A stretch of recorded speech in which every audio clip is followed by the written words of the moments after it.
No, and Wouldn't have clicked that one time. hello, he's early-ish compared to what you guys were estimating. That's right. Suck it, y'all. And so it is 7:34, not 7:38 or 7:40. So we're starting basically on time, I feel like, for you, for Allen time, right? That's pretty much on time. I legitimately don't. Every single person that I'm reading in these comments has seen me on a stream before. Every single one of these people. Yeah, they know. Knows that I'm not going to be early. That it's going to be 5 minutes late. It's going to be at least 5 minutes late. So I don't know why.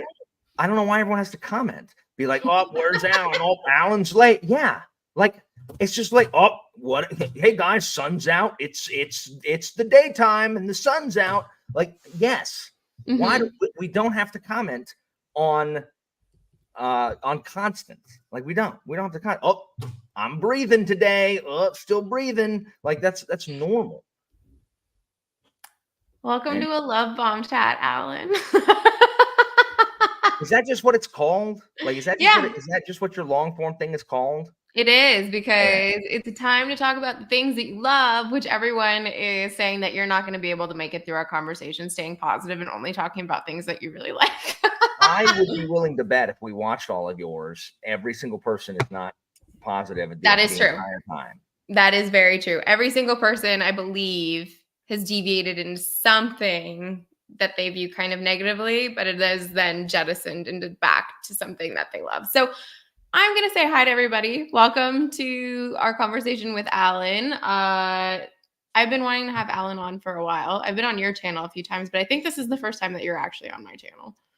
Yeah, and I see that it's episode 10 before I got invited here. Listen, I have been asking you to do stuff with me for like the last year, and every time you're like, yeah, and then it never happens because you never respond. So that's on you. You have you have to like offload it to Evie. You have to say, Evie, I need you to make him do something. I feel like Evie has also wanted you to do these things though. So I don't want it to be like extra pressure because we both want you to read the Iliad and the Odyssey. So. Oh, you're trying to get me to read stuff. Yes. That will never happen. Exactly. It'll never happen. But I wanted to do videos. I just talked about how I read one book a month on my screen 2 seconds ago. And what's better than to just do like, if you're going to pick a book, the Iliad is full of books. You just do one chapter basically a month. That's easy enough. That's actually that's true, but it's 24 books. Yeah, it's a commitment. 2 years to read. It's a commitment. Let's be real. When people were sitting down to listen to that be sung at them, they knew they were going to be there for a long time. So it's sort of the modern day equivalent. You're just going to be watching videos for 2.5 years. It's fine.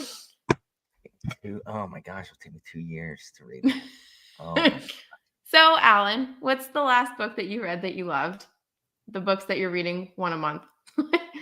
that I loved? I haven't really, I mean, they're all fine. Like, what kind of shadows are like? I haven't really like, I don't know. I haven't raved about anything I've read this year. So what was the last thing you remember raving about? I don't know. I'm going to check my spreadsheet. I literally don't know. Checking the spreadsheet from last year. What was the last thing I read? No, it's KJ Parker. KJ Parker, Evil for Evil. I read it in November. That's the last book I raved about. That's the last book that I loved. Yeah. And Anitha knows. Isn't that right, Anitha? Gase Dorenja. Such a good character. Oh my gosh. Yeah, that's the last thing. Guards I rave about. I Claudius was quite good. The Escapement I did not rave about, Anitha. I didn't love The Escapement as much. I Claudius I liked. Claudius the God is probably the worst book. It's the worst book I've read this year. And I read The Dispossessed. So I know that one didn't sit well with you, but I finished a book today that I know that you like, and that's The Winter King. And I greatly enjoyed. Are you here to trash it? No, I loved it. That's because it's amazing. It is amazing. It's so good. Did you read it? I listened. I did the audio. Yes, that's the way to do it. I was going to say, if you loved it and you read it, you need to listen. I did the audio. Winter King. I credit Winter King with my ability to listen to audiobooks because I had tried multiple times to listen to audiobooks. And Winter King, I don't know why. Like I was reading it for something. It was a read along at some point. And I was like, I got to be able to do this faster. And so I listened to it. And guys, my memory sucks. Hold on. It's not Jonathan Freeman. That's Jafar. What is his name? Oh, the narrator? Yes. Someone tell me. Guys, I hate my life that I can't remember anything anymore. I very seldom remember narrators, which I wish I was better about. I remember Stephen Pacey and Andy Serkis. That's generally where that ends. Jonathan Keeble, not Jonathan Freeman. Jonathan Keeble remains one of my favorite audiobook narrators. Because I thought he just did tremendous in Winter King, and he's even better in it's Jonathan Keeble. He's even better in the next one. He's so good. I started it this morning. I haven't had much time to listen to it, but I ended up really liking the book. There were a few moments where I struggled, but I was talking to Jimmy about this a little bit today, in that I couldn't tell if it was because Derville is writing it as a retrospective of his life and it's more like an unreliable narrator, or if that's how Cornwell wanted you to perceive certain things. So I struggled with a few moments with that, but other than that, I loved it. It's a 5-star read for sure. It was a really great I like the frame narrative. I'm a huge sucker for the retrospective thing. I've discovered on BookTube. And so I liked it. And I like how like totally in the bag Derville is for Arthur. He's just such a shill. Yeah, he is. and in the next book, you start to see even more. Though you see in this one, and Gorfithid has one line, and I'm about to demonetize you because this is every time I talk about this, the only thing I haven't been monetized yet. Don't ruin me. Gorfithid. Yeah. She's a whore. Just like, dude, Gorfithid, you have got to chill, relax, my guy. He's real upset. It's just so. I mean, but the thing is also Arthur. Like, what are you doing? What are you doing, Arthur? So the thing so I was told to read this series by Joanna for the last year. She's been telling me, like, every time I'm between books, she's like, you need to read this. To get Joanna to read it forever. I believe it. And she kept saying to me, she's like, I think you're really gonna like this book. You're really gonna like this book. And I was like, great. I'm like, I'm in between books right now. I think I'm gonna read it. I'm in the right mood. Joanna sent me a GIF or GIF, however you want to say it, of Merlin from the Black Cauldron dancing. And I interpreted that as him being like a jovial character and a lighthearted character. So I was horrified when I started reading this book. I didn't know. I wasn't expecting it. Merlin's so mean. I love mean Merlin. So I was taken aback by him at first. By the end of the book, he was my favorite character, without question. I thought he was great. I love mean Merlin. Yeah. You meant Sword in the Stone, Chris. I did mean Sword in the Stone. Sorry. Yes, I did. I love mean Merlin. And yes, Tori, so close. So close to what? We're gonna be reading Dark Age in this upcoming week. Mid-age.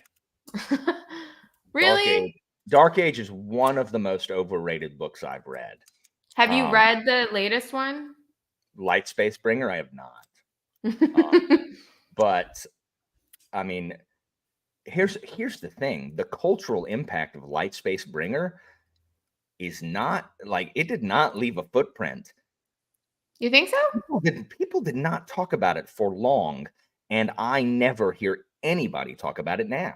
So I'm sure it was good, but yeah, I do feel like people talk about the first 3 more, I think, than the latter books. But even Dark Age, people talked about Dark Age all the time when it came out. Like, that's why I say it's so overrated. Yes, everyone like thought it was. First of all, a bunch of people I heard like, oh my gosh, you can't imagine how dark Dark Age is. And I'm like, okay. And then I read it and I'm like, oh, that's it? I read a book last week where that happens like 6 times. Yeah. It's just like, I don't think we're reading the same books. If you think that makes the whole book, oh my gosh, it's the darkest thing you've ever read. It's like, Yeah. Okay. But I mean, you like the original three, right? Like you're a fan of the first three books? did. I believe that Pierce Brown, like I like them despite the fact that Pierce Brown absolutely with willful and wanton abandon ignores the rules of POV. In book 3, he just completely ignores the rules of POV and he does not care. How And so? it is, well, I can't tell you without spoiling the entire end of Morningstar. Well, then fine. We won't talk about that for everyone here that has not read it. Like the main character knows something that we do not know, and yet gives no sign that he knows. And you can't do that. Like you can't do that. Like we're in your like the main character reacts to an event that he knows is false, and it's just like that. You can't do that. Like you can't. Like how did you feel about Brown's interpretation of Greco-Roman history and kind of making it an amorphous thing in this world? So Pierce Brown makes me mad because he followed on his stupid Instagram. I see him reading like Thucydides and crap like that, and I message him, and I'm so excited that he's reading these things, and he never responds. So instead, and is that why you're so mad at him? Yes, he doesn't answer. Instead, he's got all these scrubs who don't know don't know their butt from a hole in the ground, and being like, "Oh my gosh!" Like, here's the thing: like, if you don't know anything, it's just like, "Oh, it's the stand." I hate all of these Greece and Roman inspired things because most of the time they're not your favorite because it's a thin veneer of it's just window dressing. It's like oh, his name is Nero. Okay, I mean that's cool. Now Pierce Brown does put in more than that, but these scrubs don't know that. Most everything is like, oh, it's Greek and Roman inspired, and all that means is that there's a legion, there's an empire, an emperor, and some people who have names that end in US or IUS. And that's usually the extent of it. But Pierce Brown, I know for a fact, like knows his crap. But it's like, hey, bro, talk to me about this. I'll talk to you about this all day. That's awesome. Well, you and I can talk about it because we actually like those things. So let's talk about when you first got interested in ancient Greece and Rome, because I know that you actually like those things. I do, but I hate everybody else who likes them. I know. So I was just talking about this. I know. I mean, Roman window dressing is fun, Sal. It's just so overdone. So here's the thing. Like I've decided I've got to write something. I've got to write a historical fiction, but I can't decide if I want it to be fiction or fantasy. And so I'm just stopped because there's not enough about this particular topic. Tori, I've read all his books. Have you? That's nice.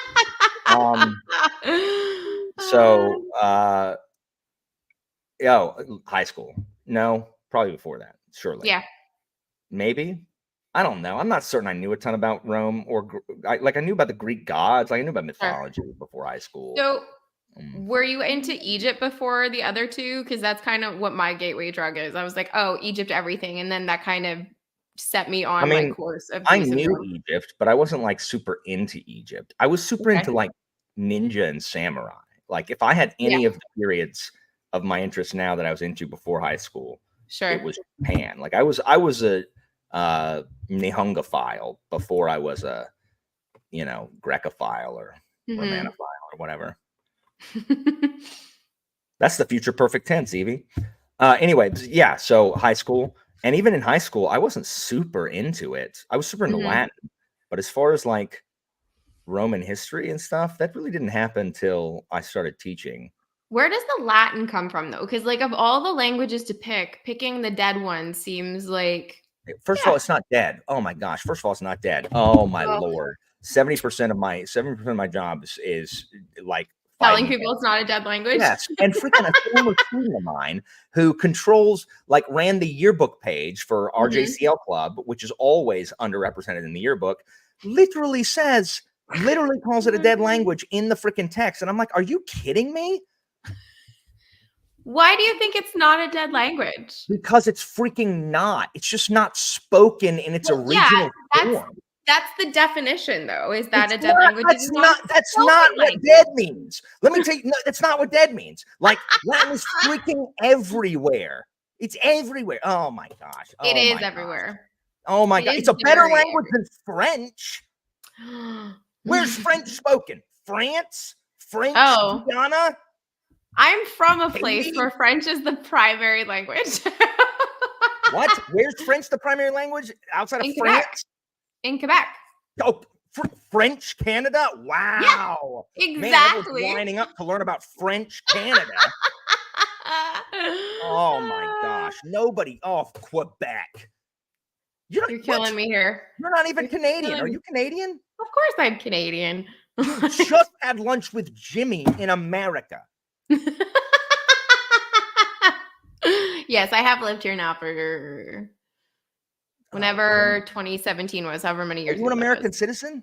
I am. I became one in September. So then screw Canada and its French section. Canada's fine. The Quebecois need to suck it. I agree for the most part. Honestly, they're a really rambunctious group, and for the most part, they're terrible. But that's besides the point. So if you ran into like a random person. Hold on. In high school, they offered Latin, Spanish, and French. And you chose Latin. What was I supposed to choose? French? I mean, no. One of us took French, and it was Fan. It was my best friend Fan took French. Spanish? Like an idiot. What? Spanish would be a decent choice. Why would I have taken Spanish?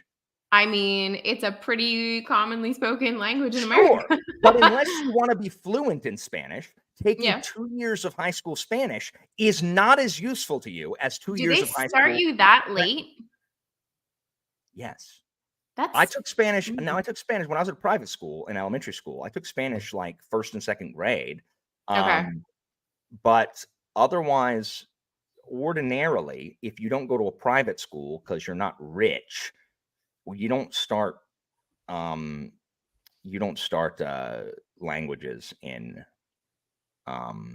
middle school. Mm-hmm. Sal, I am aware. I've been to African speaking French countries, so it's a thing, but that's fine. Again, so what? You're making my husband's heart sing so much somewhere because he says this about French all the time. But who cares? Actual question, Alan. Actual question. If you were to talk to Pierce Brown and say, this is the book I want you to read, be it Greek or Roman, like what's the one you pick for an author? I want him to read? Yeah. He's probably already read it. Well, what would be the one that you would suggest a random person then that you're like, this one, do this one? If you're what are we talking about, Greece or Rome? Both. Oh, well, it's different. So if anybody's interested in ancient Greece, there are 2 books that I recommend. And the first one is The Age of Athens or Rise of Athens by Anthony Everett, followed by The Peloponnesian War by Donald Kagan. I just finished The Peloponnesian War this couple months ago, finishing writing slides on it. Because all my slides are based on history books. But so Thucydides, I would not read the original sources unless you are super like that's your thing. Versed in them. Yeah, because they're too. I mean, they're just too dense. They can be. Yeah, but I mean, like for a casual observer, like reading 600 pages of Thucydides is too much. A lot. But Donald Kagan's Peloponnesian War is fantastic, except for the fact that it talks about a whole bunch of stuff that is not for noobs. Like there's a ton of geographical stuff, especially with the less interesting things. You just need to be have some kind of like primer on it, and that's where I hated Greek. I hated Greek history. Like it was not my favorite too.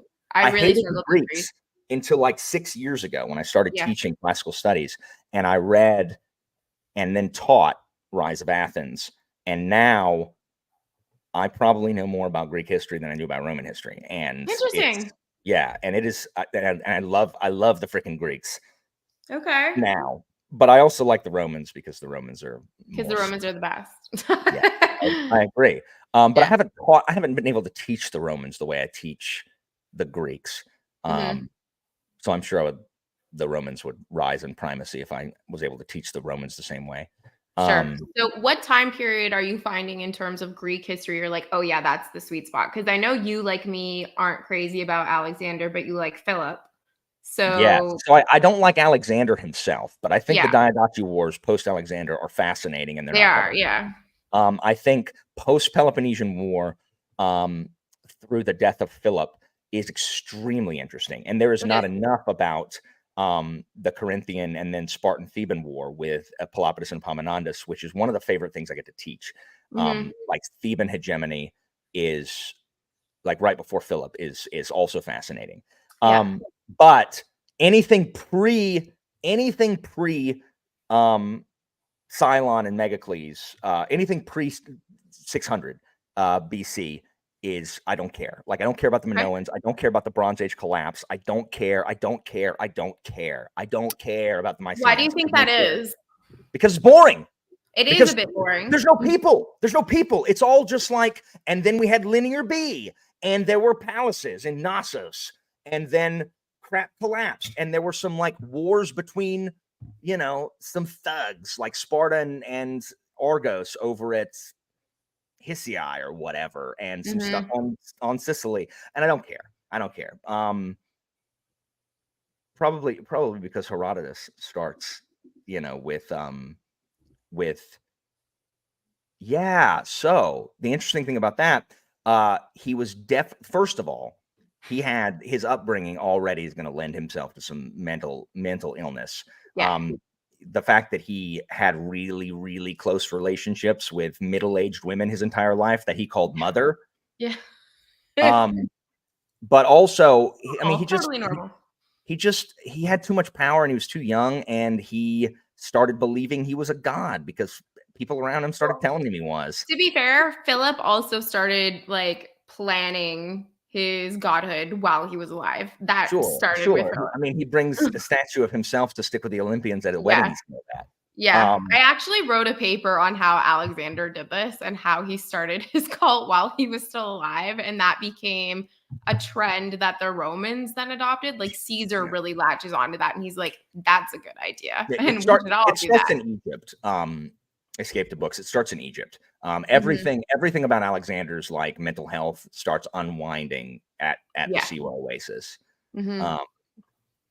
But like, I love the people around Alexander. Like, I love interesting. Craterus, the staunch Macedonian who is like very anti the blending of Greek and Persian stuff. Like, I love Craterus. I love Antipater. Well, I will not say Antipater. I don't care what it's called. Antipater is my absolute favorite. Like, I love, like, what a Chad. 80 years old, going down, punching the Spartans in the face, like governing Macedon without any problems for years, or decades, while freaking Alexander's over in Persia. Antipater is just so not problematic. Now, his son's a moron, but he knew that, which is why he didn't have his moron son succeed him. Yes, there is. Same thing. Anthony Everett, Alexander the Great, is a great overview. Anthony Everett is one of my favorite overview people, and then you can delve in with the more in-depth people after that. So Anthony Everett, like Alexander the Great is my favorite.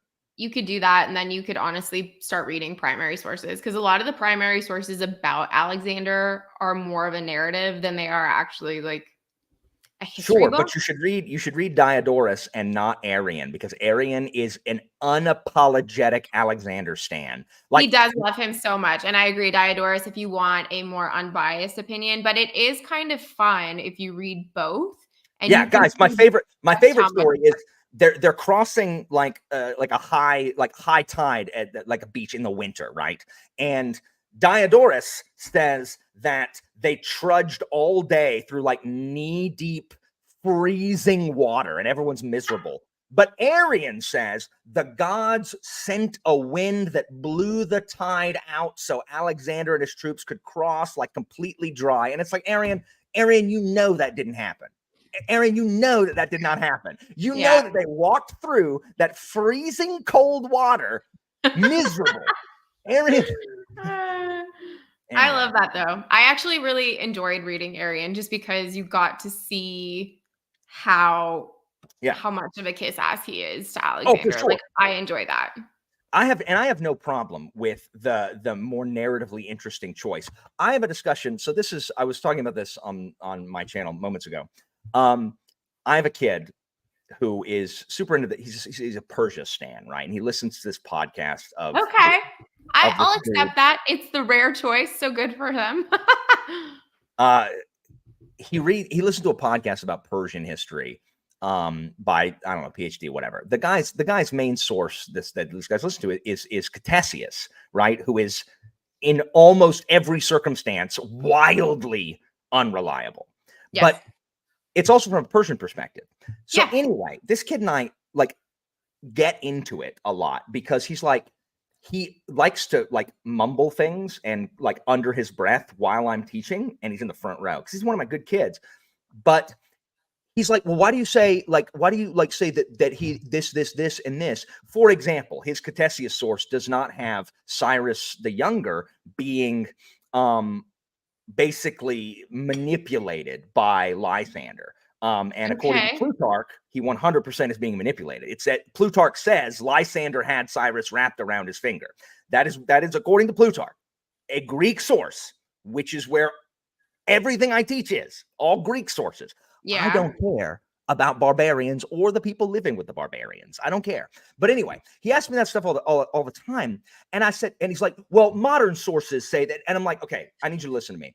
Here is what modern scholarship is trying to do. Modern scholarship, and guys, y'all can take this to the bank. # Walker Life Lesson right now. Y'all listen, like circle it, write in the purple crayon, write it in glow in the dark stars on your ceiling so you can see it before you go to bed. Modern historians are determined to make history boring. Like their main goal is to make history boring to everyone who could possibly give a crap. Except Mary Beard. Everyone should read Mary Beard. Except Mary Beard. Because what they're trying to do is they're like, well, now examining this, he was probably biased toward, who cares? Guys, I have one job. My only job is to make history, ancient history, interesting to a bunch of students, high schoolers, who could not give a crap about history, ancient or otherwise. My only job is to get them engaged. And so if that means that I'm going to use a biased source like freaking Arian or Herodotus, I'm going to say there were 1 million Persians at Thermopylae because that's way more interesting. Now, I will say, guys, there probably weren't 1 million soldiers there. Probably not. Yeah. That's ridiculous. That's like, what are even the logistics of that? But who cares? That's a better story. It's the same people who talk about how, it's the exact same people who are like, well, Homer didn't exist. Homer is the Iliad, the Odyssey, or probably, it's probably a collection of a bunch of different, like, shut up. Let people enjoy things, please. And so modern historians are so worried about like removing the bias. Who cares? Who cares? I teach a course about the Greeks, so it's from the Greek perspective. So guess what? The Persians are uncivilized barbarians. I don't give a crap how much civilization they had in Persia. Irrelevant. Irrelevant. We're rooting for the Greeks because it's a Greek class. We're pro-Greek. Sorry. And it just really bothers me because that I encounter Does that it? crap. Yes, I encounter that. Shut up.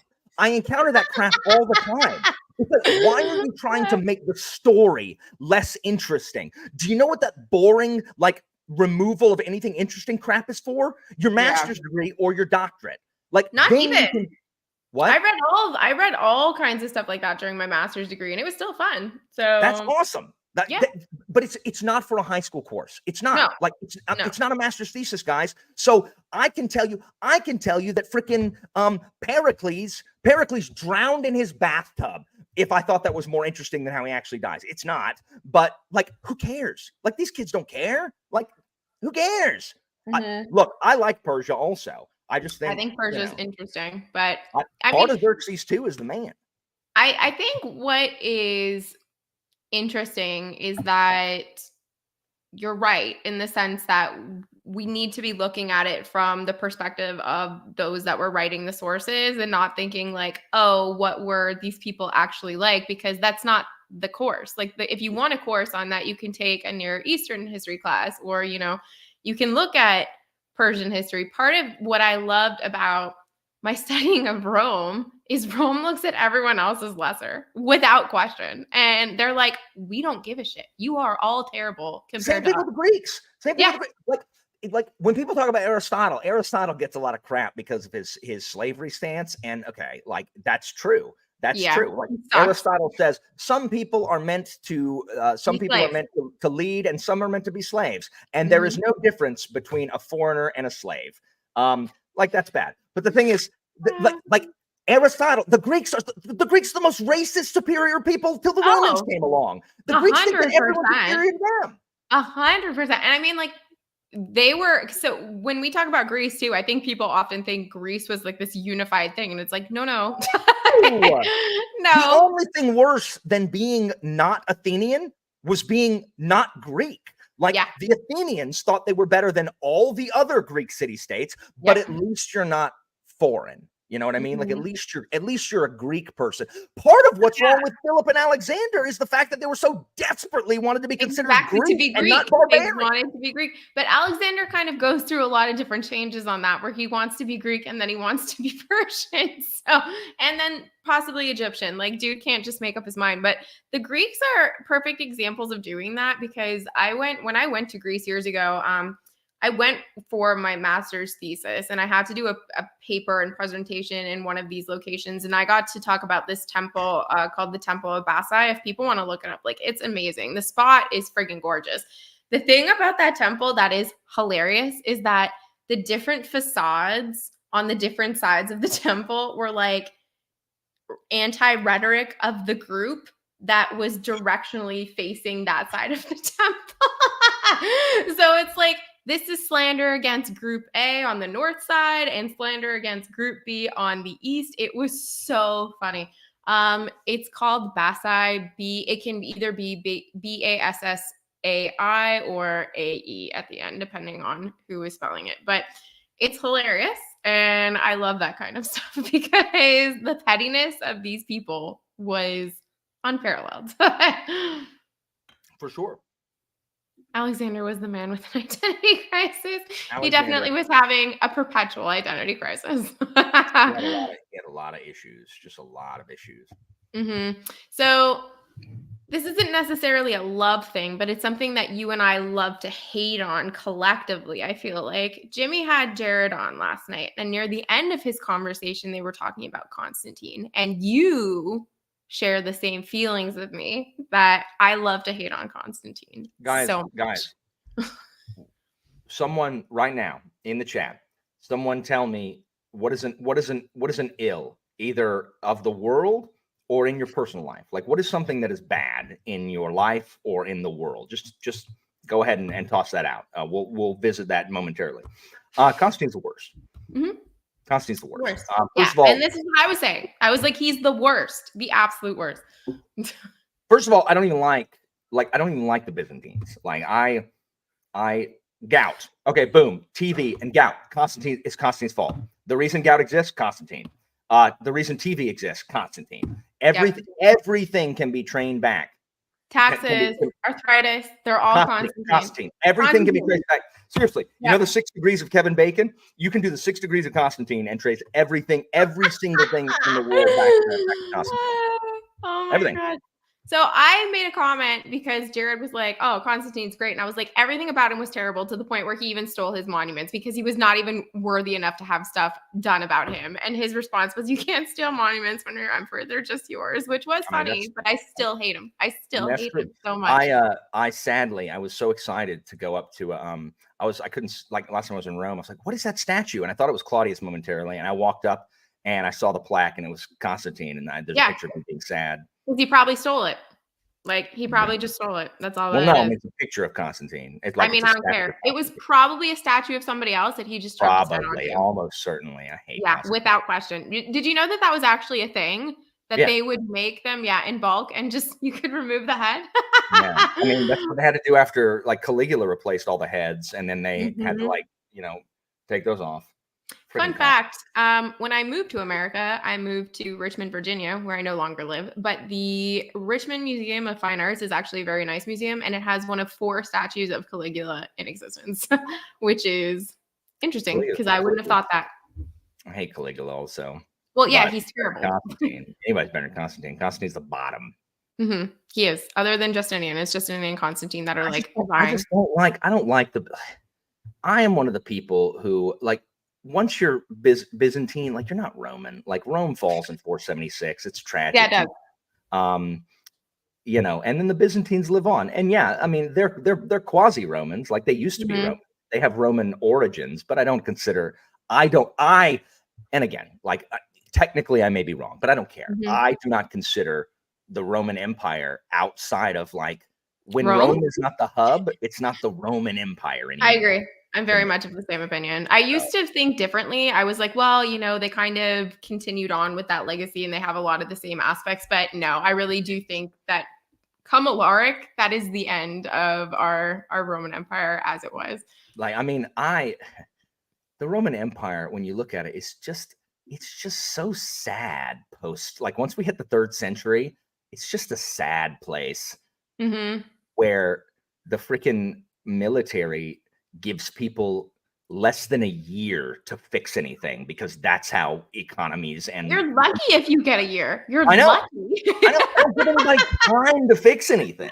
No, you get 6 weeks. Fix 12 years worth of damage in 6 weeks. It's fine. Sorry guys. Sorry, I can't undo everything. They kill him. So dumb. Yes, Evie, we can gush about Augustus the Emperor and the book by John Williams because they are both absolutely. Anthony Edward has an Augustus book too, guys. I listened to that one and I really enjoyed the narration for that one as well. I thought he did a really good job. I feel like you were just convincing someone in a live stream to read this book. Who was it? What, Augustus by John Williams? Yeah. I can't remember now, but I remember thinking Brian. Yeah, it was Brian. Yeah. Would you say that that's still the best historical fiction that you've read? Yeah, it's not even close, sadly. Would you consider The Winter King historical fiction? Like, where does that fall? I would. Okay, so I meant Roman, and here's the problem. So I think Warlord Chronicles is the best historical, that's the best historical series, probably complete series. Augustus is the best standalone, but I also really, really love the book Imperium. I know you do, yeah. It's really good. I just haven't read.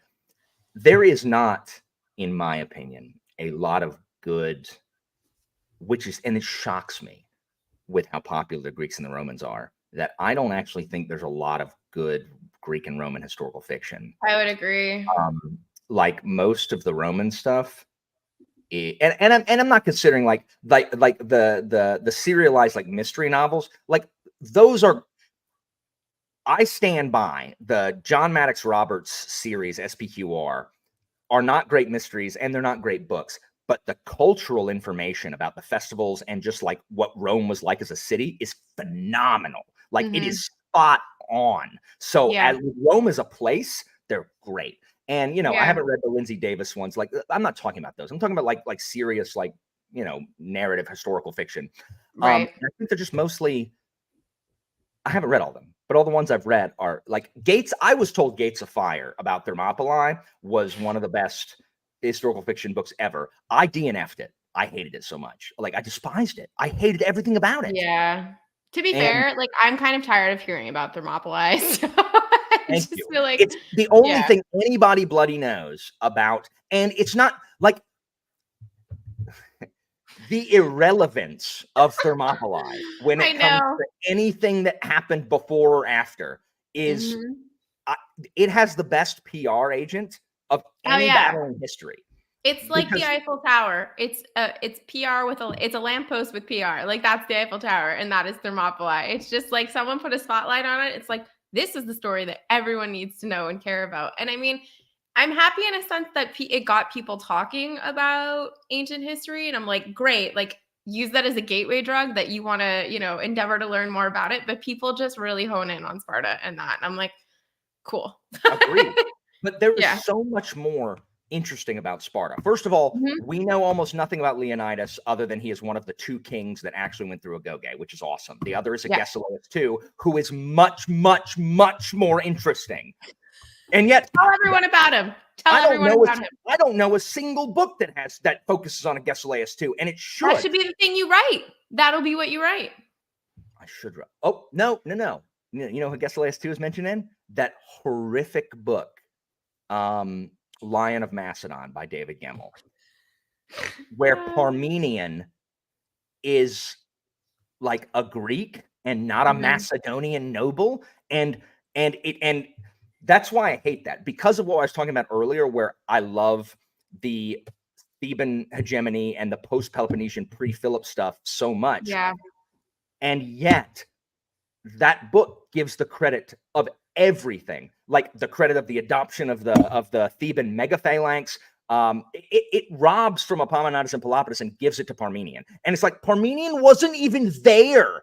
He's a Macedonian. He's not even there. And it makes me mad. Anyway, Agesilaus too he presided over basically the fall of the Spartans, and it's not his fault, because everything Agesilaus fights, Agesilaus wins, but you just can't get good help these days, and Agesilaus can't be everywhere at once, and so anyone else who does anything in this period just fails, and Agesilaus has to go left. He's a crippled. He should have been thrown off. He should have been yeeted off the cliff, but he was royalty, and they couldn't afford to, like, at this point they're starving for people, and he, despite the fact that one of his legs was shorter than the other, he was crippled, he went through Agoge, which is the second king to do that, and he shouldn't have been king.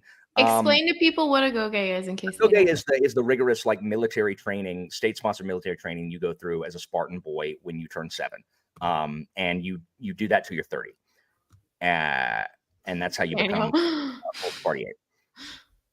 Yeah, like the Theban megaphalanx is like, and then freaking Philip perfected it, and Alexander gets the credit for it. So you like military fantasy, right? Like that's a thing that you really like. So do you think that kind of corresponds to maybe why you like that time period of Greece so much, because they really do start to perfect like fighting in that? So reading about it is interesting. The reason I like military fantasy so much is I like the use of tactics. I like general versus general, and that's why I like this period. It's Agesilaus versus Epaminondas and Pelopidas, who together were basically unstoppable.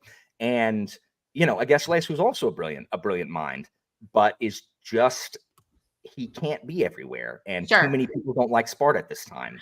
Well, no one likes Sparta except Sparta. Which, if anyone goes to Greece, Sparta is a very pretty place if people want to go. Like, the mountains in Sparta are absolutely amazing. Like, skip going to the beach, go to the mountains in Greece, because perfection. Do you think that time period is more interesting or better for military campaigning than like early Rome, or do you? Early Rome has a lot of fighting tribesmen. Well, I don't mean that early Rome. I mean early Roman Empire. Oh, okay. So if I taught the Roman section of classical studies, which I don't, because I go too in depth with the Greek, but if it was a 4-year course, I'd spend 2 years on Greece. I think and this is why there's so many historical fictions about it. I think the first century BC is just rife with drama. It's fascinating. It's endless. The problem with the early empire is that, I mean, Rome's won. Like, who's left to beat? They find people.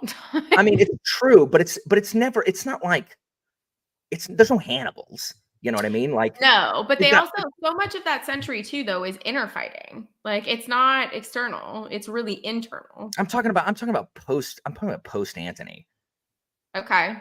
Like, there's like, who's rebelling? Like, who is infighting post? Right. Antony? No, it's before then. Like, Antony is all of that is interesting. No, from Marius and Sulla through Actium is fascinating. Yes. Love that stuff. Absolutely. Like Caesar and Pompey, fascinating. Love that crap. But again, it's general versus general. I love that. Yes, like, I like the big and this comes from, I guess, anime and fantasy and video games. What I want to write about is I was reading my slides in preparation for next year, because I didn't teach Alex this year, I'm teaching this next year. And I got to the section where it's basically Philip of Macedon versus Demosthenes, who is not a general and barely a soldier, but their rivalry, Demosthenes, the orator, basically commanding the main opposition against Philip of Macedon, like arch nemesis. It's fascinating. Well, it's like Cicero and Antony. That's like 2.0 of that. Yeah, except 100%. Antony except neither of those people are as cool as the Greek ones. Like Philip is vastly superior to Antony, and Cicero is I guess he's a pleb. Let's call him what he is. He's the worst. Other than Constantine, Cicero is the worst. Cicero is a huge twerp, but Demosthenes is the ultimate demagogue. Like, he invented demagoguery, like perfected demagoguery. This dude, guys, Demosthenes gets an entire city destroyed because he pretends like he hires an actor to pretend to be a soldier from Alexander the Great's army and says, oh yeah, I was there. Alexander died out on the Danube. Oh, I was there. I barely escaped with my life. And everyone's like, oh my gosh, Alexander's dead. And Thebes is like, heck yes, we're rebelling against Macedon now. And Alexander is not dead. He shows up a week later outside of Thebes and is like, hey guys, still alive. And then he just destroys them. Yeah. All because Demosthenes fakes it. He is so unscrupulous. No, Anita. Look, I like Cicero. Cicero is extraordinarily complex. I like him. When it takes you an hour of reading to get to a verb, like, I'm done. I'm done. I do not like his Latin. I don't like reading his Latin. That's true. To be fair, that is why I don't like him. I don't like him for his Latin. Do I think he's a very interesting person? Absolutely. Like, we get so much of the history of that period through his letters. Having to study Cicero is tedious. Like, tedious is a nice way to put it. So, yeah. Do not love him. Do a video on what? Naming dispute. We'll find out. I feel like the actor he hired could have been my ancestor. Guys, Demosthenes is he has no scruples. None. He has zero scruples. Him and the freaking Athenian admiral Chares, who literally, guys, is the best they had and was a pirate. They would send him, like, they're supposed to be helping Philip. They send Chares with 40 ships to go help Philip, or Byzantium or someone out there. And they phone back and it's like, hey, guys, where's the help? Like, Chares never got here. Because Chares decided not to go there and instead just raid the coastline and plunder their allies and enhance his personal fortune. Completely unscrupulous people. And yet, one of the greatest orators of all time. Not the best pirate story of antiquity, though. That's Julius Caesar with pirates. Like, that is the best one. And if people aren't familiar with this, Julius Caesar was kidnapped by pirates and ransomed. And when they told him what the amount was, he said that was too low.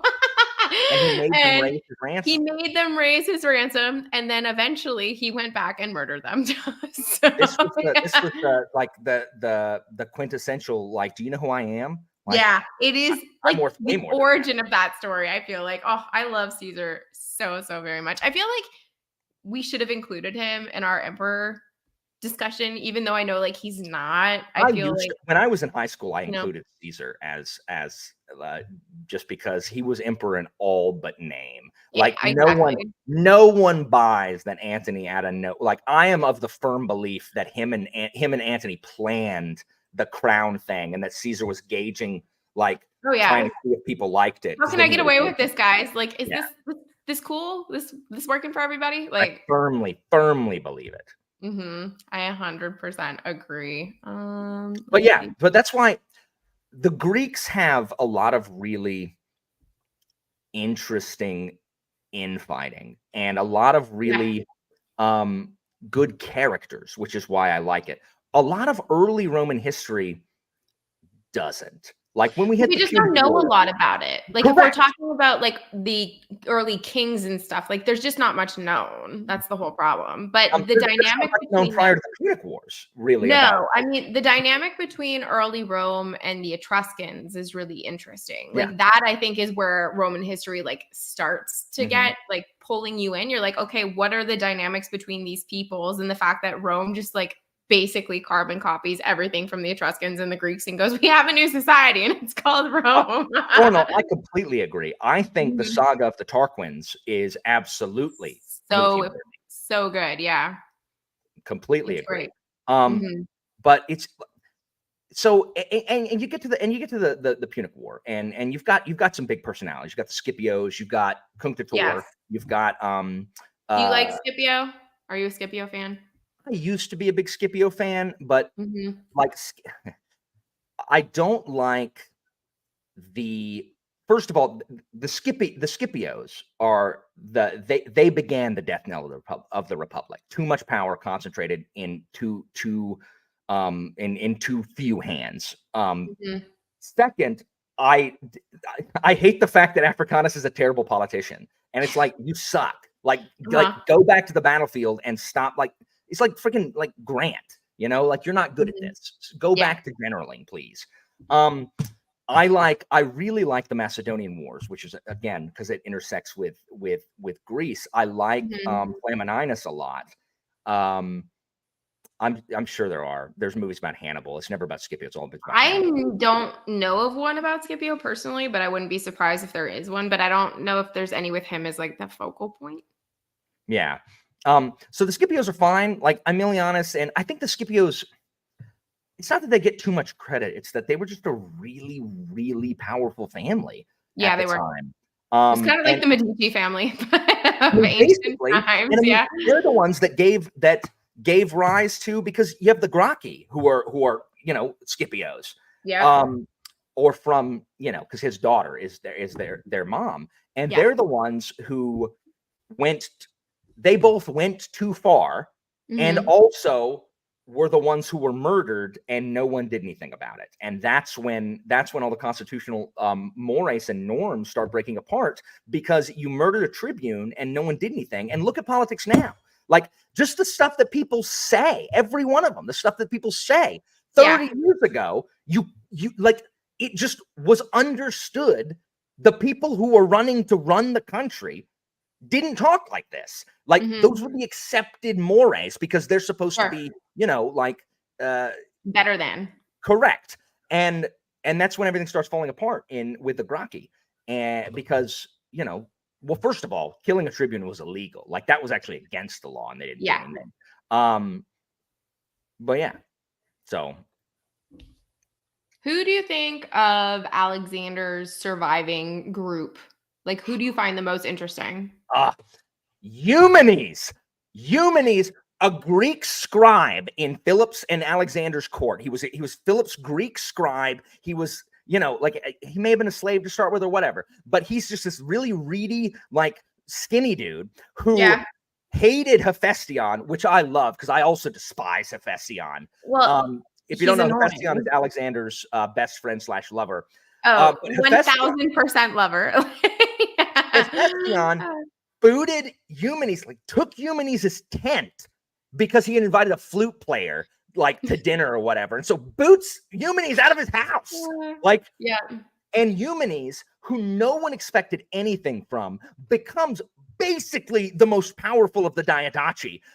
If he wasn't betrayed, he was betrayed, and that's why he lost. But otherwise, he nearly succeeded Alexander, except for Ptolemy. Nobody likes Ptolemy. You're so boring, Ptolemy. So the conflict between Antigonus One Eye, who is significantly older, but was friends. Him and Eumenes were friends. And then they end up on opposite sides. I think it's fascinating. I love the story of Eumenes versus Antigonus post Alexander. And guys, I'm so sorry anybody listening to this. Like, we're just talking about crap you don't know what it is. And this kind of boring it's thing. It's a love bomb chat, but we love these things. So we are sharing that love with everyone who can then go research and discover a new passion for ancient history. Hello, Kyle. I always like Seleucid. or Seleucid, however you want to say his name. Yeah, Seleucid. So Seleucid wins points for like I always like Seleucid to me is always like an evil genius. Like you have boring Ptolemy who always planned to like, hey, I'm gonna go to Egypt, I'm gonna break this up. Like this is just what I'm gonna do. Sorry, guys. Like Ptolemy's so boring. But Seleucid is like last man standing. He stayed out of it enough and allied with the right people to where he just carved himself all of Persia. That is in Asia Minor. Yeah, basically. Exactly. He's like, I'm just going to chill out over here and let you guys duel this out and see what happens. And like, he created, yes, we are talking about the Seleucid Empire. Like, it is a really fascinating empire. If you go and you just look at what he chose to take from Alexander and then what he created on his own, like, I agree. The dynasty that he has, it's not super long lasting because the Romans come along, surprise, surprise. But like they're the last holdout to the Romans, really. Other than, I mean, like Egypt is technically the last holdout to the Romans, but like of the non-Egypt group, they're the last one.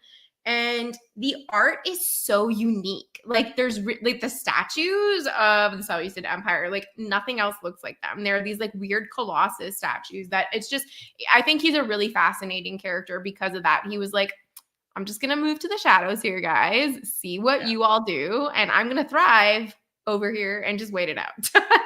I agree. And I like him because in the Seleucids, there was a king, Eumenes II was one of the kings over there during the Macedonian Wars with the Romans.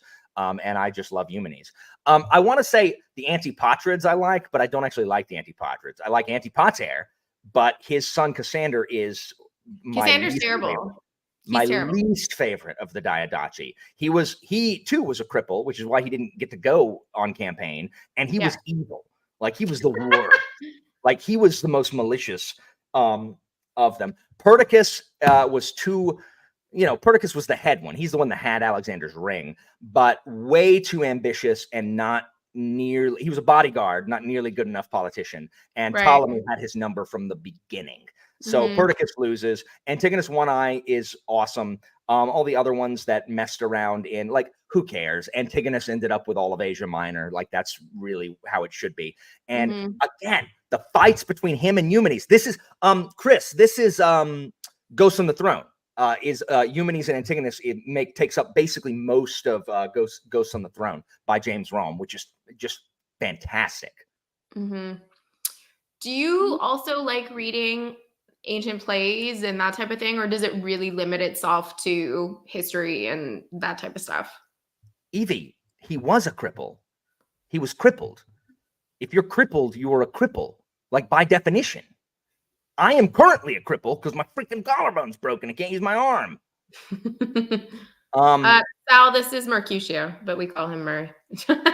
So I think Roman plays are a snooze and a half. Not Roman plays, Greek plays. Greek plays are great. So I did not used to like them. However, for all of you in the chat, if you like things that are pop cultural references, like things that reference pop culture, that's every Greek play. Like, sorry, the comedies. Yes.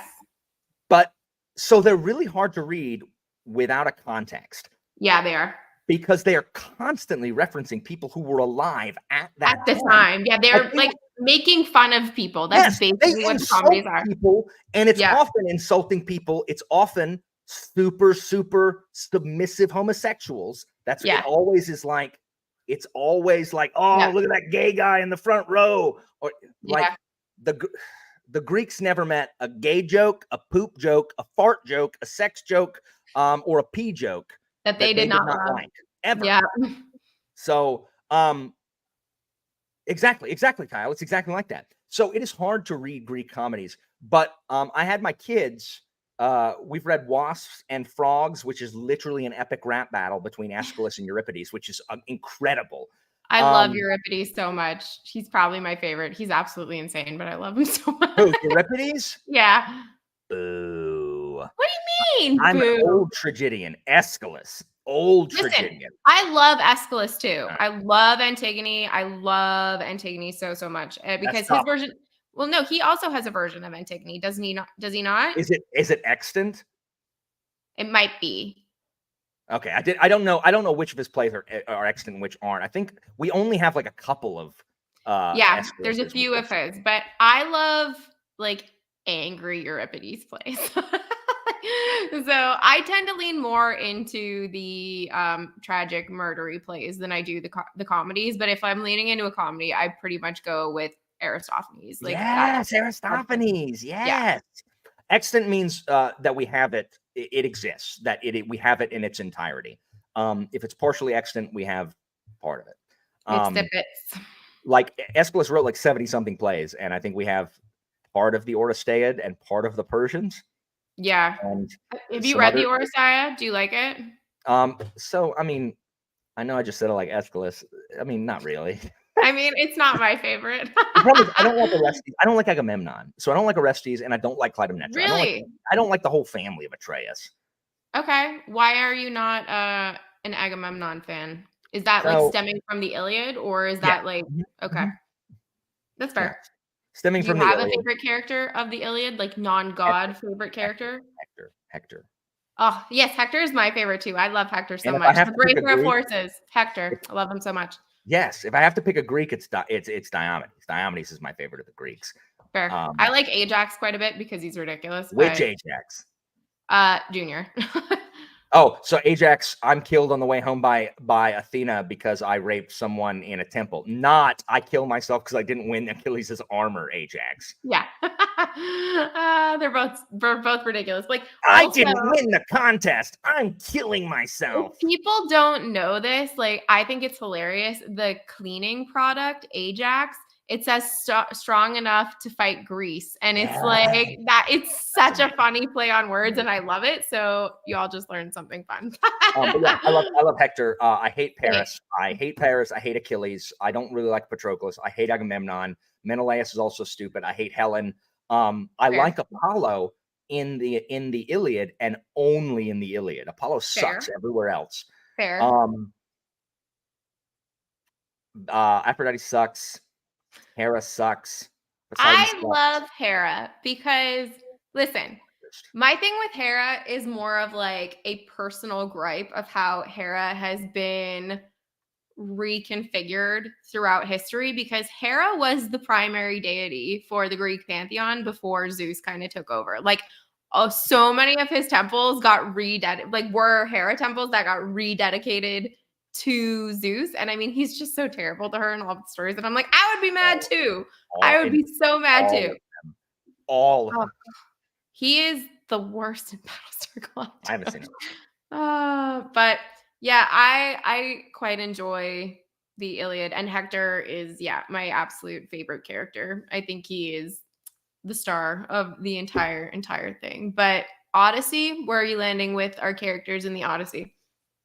So the problem is the Odyssey, there's really just Odysseus. You've got some Telemachus. There's a few other people hanging out. Mean, yeah, but it's mostly who am I supposed to pick? Friggin' Eurylochus or Elpenor? I'm gonna get drunk and fall off a roof and die. Cersei. Guys, I love Cersei. I know you don't love Cersei, but I love Cersei. Cersei is so overblown because of Madeline Miller. Cersei, I love that book so much. Oh, I love it. That's dumb.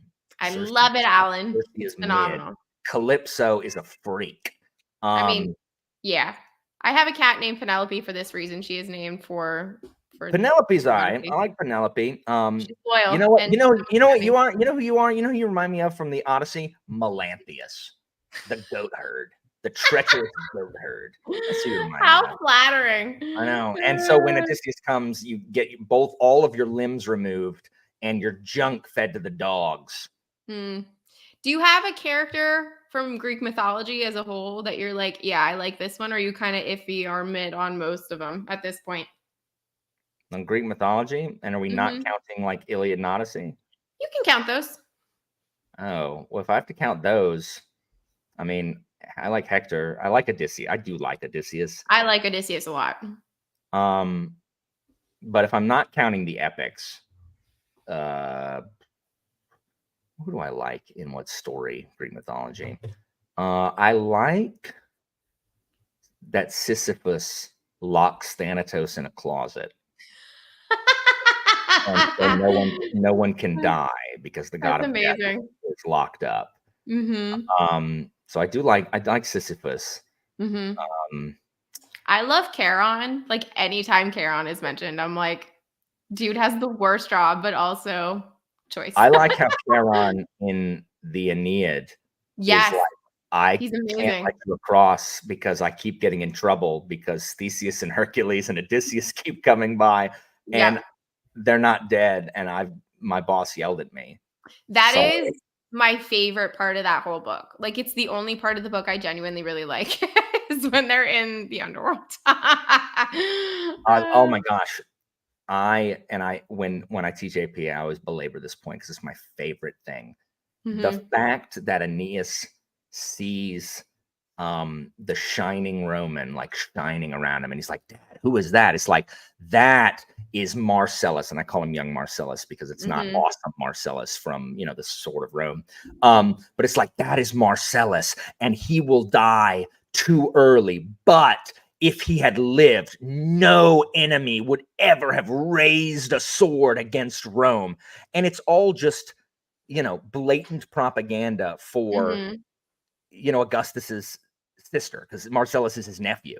Yeah, And it's just like, young Marcellus died at 18 from a disease. Like, sure he did. sucked. He didn't do anything. It's just like, oh, if only he had lived, Rome would never have. Like, no, that's Mhm. a putz. Mhm.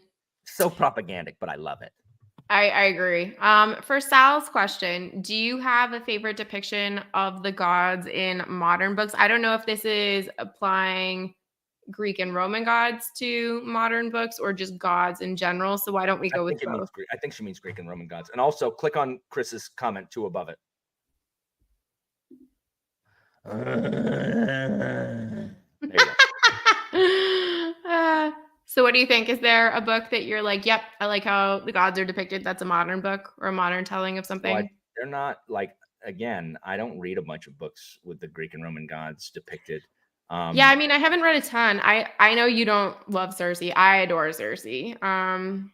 I love that book. But in terms of like gods themselves, I love American Gods by Neil Gaiman. I talk about that pretty regularly. And then Winter King was actually really great for talking about religion with kind of mixing Christianity with old gods. Like they talk about Mithras and the cult of Isis, and there's a few others that are mentioned. Those are the two more prominent ones throughout the story. But I think that that's a good example.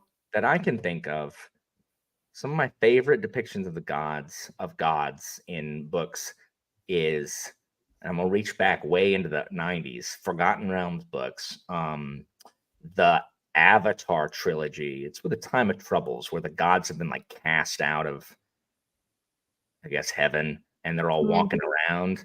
And that was some of my favorite depictions because I played a lot of D&D. If you in the chat have read, it's Shadowdale, Mm. Tan something, and then Waterdeep is the third one. What's the third? It's not Tantalus. Tan. I haven't read it. What's the second book? I know. I'm trying to get someone in the chat to help me out. It's Tan something. Have you read American Gods, Alan? I mean, yeah, it's mid. I mean, it was fine. It was fine. I mean, Mr. Wednesday. Mm-hmm. Tantra. Tantris, thank you. Of course, Mike's here. Mike, look, if I got a question about Forgotten Realms books, Mike's here with a bullet. Thank you. There you Tantris. go. Well done, Mike. American Gods is fine. Like, it's the only Mhm. Neil Gaiman book I've read that isn't Good Omens. And it was fine. Like, it's not, I didn't dislike it, but I remember very little about it. I read it. It was before 2008. So, Okay. So what was your introduction to Pratchett? Because I know Discworld and you have a very strong relationship with each other. 11th So, grade, okay. I was interested in / started dating a girl, and I can't remember which one came first. I can't remember if I started hanging out with them because I was interested in this girl or because I was dating this girl. One of the two. Regardless, they were theater people. This is how I got into theater also. And I Gotcha. was sitting with them at lunch. They were a year ahead of me. And one of her best friends who is now, one of my best friends. He lives in Seattle, so I never see him. He was reading Hogfather and said, you should read this. And I don't know why or why he thought I would like it or whatever, but it was like, I think they had both read it. Anyway, I forget what introduced me. It was Death of Santa Claus. And I was like, oh, that's not before Christmas. It's like, they're like, not really, but okay. And so I read it and I loved it. And then I proceeded to read every single Pratchett book that was out. There are still Pratchett books I haven't read. I read every single one that was published up to when I stopped reading fiction, period, when I was in college. And I stopped reading fiction for like 10 years. Oh, wow. I was kind of similar, actually, when I was doing my graduate work and stuff. But before I move on quickly, Rogue, that's one of my favorite shows of all time. I love The Almighty Johnsons. It's a super, super fun show. Mike, yes, I've read both of those. The Trials of Celiac the Mad. Yes. I hated Celiac. Like, Celiac was my least favorite. Like, I wanted him to die. Screw him. I loved Merkel until... Like, why does Celiac get to be Bane and Merkel? Get out of here. Like, go sit on it, Potsy. I hate it. Anyway. So where have you landed with the Discworld series? Like, which has been your favorite, or like which grouping of books has been your favorite of Discworld? Because I know that there's like the City Watch, there's Death. So where do you kind of fall in that? It's City Watch for you, right? Yeah, I was confused about why you were asking this question. I didn't know if it was for your audience or what. Like, it's for my audience. Oh, okay. I was like, do you really not know? I'm like, you don't know anything about me. The City Watch, Commander Vimes defines me as a person. Yes, it's the City Watch. It's hands down. Like, if I had to give up every book in the world and you could only keep one series, I would keep the Discworld City Watch books. And I like a lot of books, but I would keep Discworld City Watch. It is, yeah. And it was too formative for me, really. Like, I didn't really start gestating as a person till like almost out of high school. So yeah, Commander Vimes has always been a huge influence for me. I love the City Watch. And I've come to appreciate them even more as I've gotten older. I was much less focused on, like, the ills of society and justice when I was younger. But now as an adult, it occupies much of my brain space. Night Watch, Master Shell. Night Watch. Without exception. So where would you recommend people start? I know you kind of have a video for that, but like, Guards. Yeah. Guards. Want to answer, Brian? I like Hephaestus. Hephaestus just doesn't feature in a ton of. He doesn't feature in a ton of in a ton of myths. Like, he's just not around much. He's just getting cheated on with Ares most of the time, and I prefer him to Ares and Aphrodite. First of all, Ares, you're the god of war. You suck compared to your sister. Athena trumps you any day of the week. You little whiny baby. I hate Ares. There's one. Alan, I need to fix my camera, so I'm closing my camera for a split second so you can rant about Ares for just a minute. All right. Okay. So I didn't see the Eternals, but I did know that Harry Styles was in it because one of my students cried.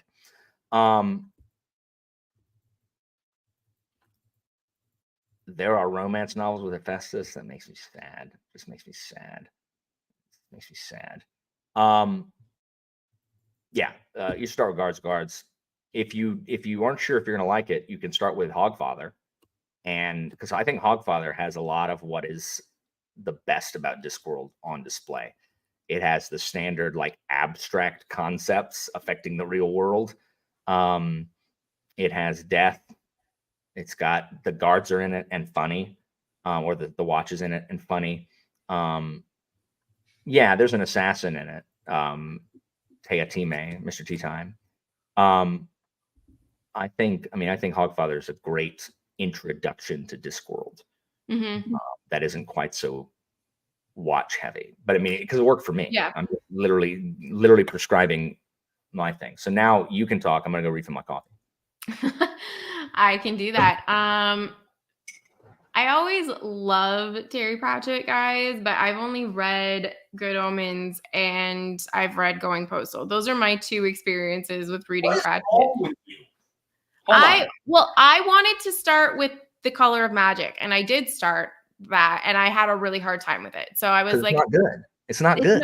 It's not. And the 2 books of his that I had in my house were Going Postal and that one. And I read it last year. Going Postal was what I had, and The Color of Magic. So I then read that, really enjoyed it, and now I need to read more. That's basically where I'm at with it. Read Guards. First of all, Good Omens has one of my favorite bits. Like, I don't like Good Omens is fine. Like, I like Good Omens. Love it. I do, but I'm not a huge Good Omens stan. Oh, However, I love it so much. My favorite part of that book, hands down, is the other 4 horsemen of the apocalypse. They're great. Really cool people. Grievous bodily injury or something, grievous bodily harm, things that don't work properly, even after you give them a good thumping. Formerly, and he's got formerly 8 names.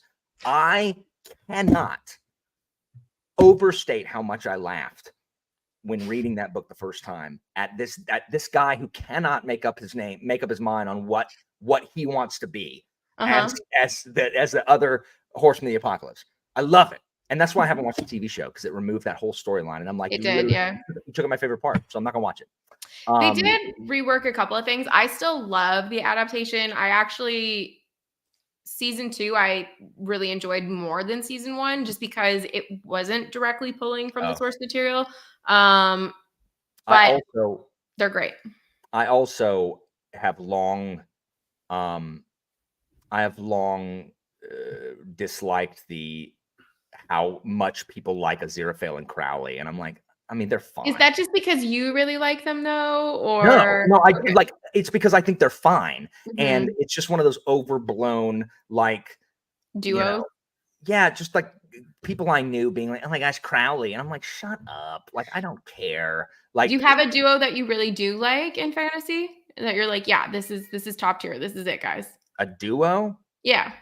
I almost certainly do. Anita's going to tell you who it is. Isn't Anita still here? Anita is contractually obligated to watch every live stream you do. Every second that I am online and live. That's right. I got to refill my coffee. I heard you. Yes, go refill your coffee. Anita, if you're here, you can tell me what it is. And people in the chat, you can tell me if you have a favorite duo of fantasy and what that duo might be. Yes, I really enjoy Jean and Locke. I think they're great. I would have to think about mine. I love the cast. They are sheer perfection. One might also say that they're Sheen perfection, Derry, just in honor of Michael Sheen. I love them so very much. Oh my gosh. Who is it? I literally were talking about this duo. We were talking about a duo recently, and I can't. You and Anita? Yeah, I mean, it was definitely with Anita and, oh my gosh, a duo that I love the most. I got to look at these books. Hold on. I got to look at these books that I read. Hold on. I'm going to find it. In duo that I like let's see. Great Coats. Is it that?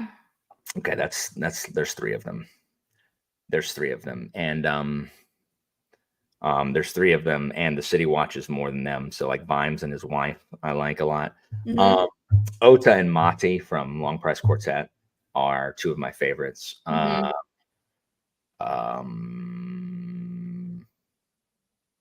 maybe I don't know. Maybe I don't know anything anymore. Have you read Daniel Abraham's Dagger and Coin series as well as? Okay, so which series do you like? Long Price Quartet more of the 2, or Long Price Quartet significantly more. Okay, but I think that Calvin and Hobbes, I don't like. If you need to know what I was like as a child, read Calvin. So I was Calvin. My husband has all the Calvin and Hobbes stuff. He loves it. Sandman and Edith. I mean, that's a good pairing also. But again, there's more of them. There's 4 or 5 of them. But I mean, Long Press Quartet I like better than Dagger and Coin. But Dagger and Coin is quite good.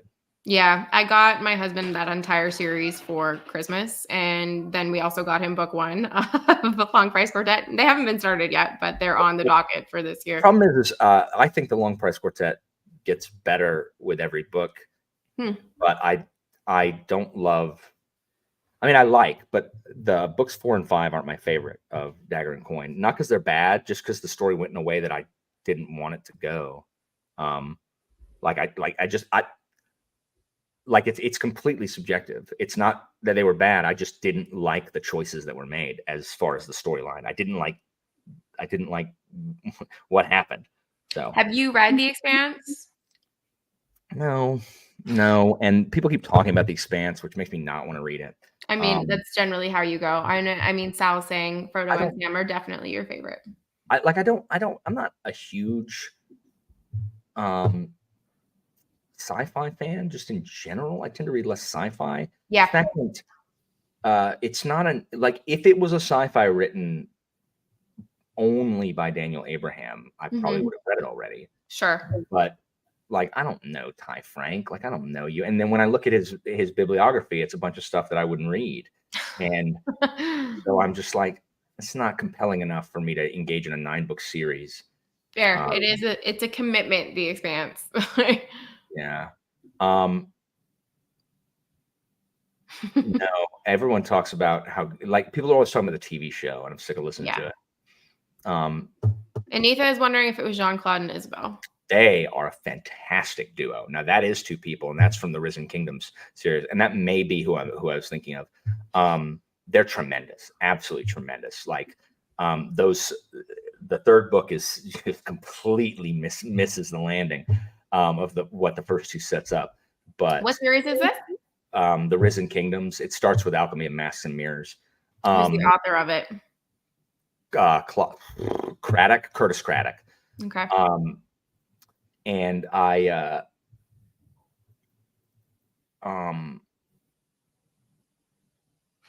but yeah.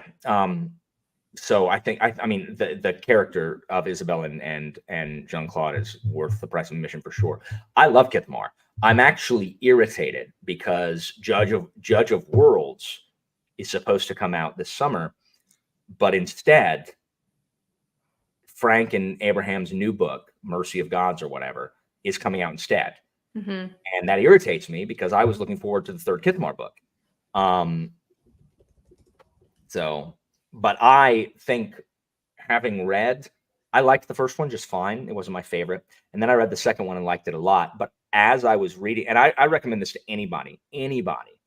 I read the second book while re-listening to book 1 on audio. So when I was in the car, I was listening to book 1, but when I could read, I read book 2. And because the book, the series is it's a trilogy that takes place over the same year with some of them have a little some events before, some go slightly afterward. And like book 1, book 2 has events after that extend past book 1. But seeing the events from different perspectives and seeing the Easter eggs and stuff that you can miss, oh, that's what they're doing here. That was really, really cool. I enjoyed that. I have no idea about the date, Daniel, for Kithmar 3, but it is irritating.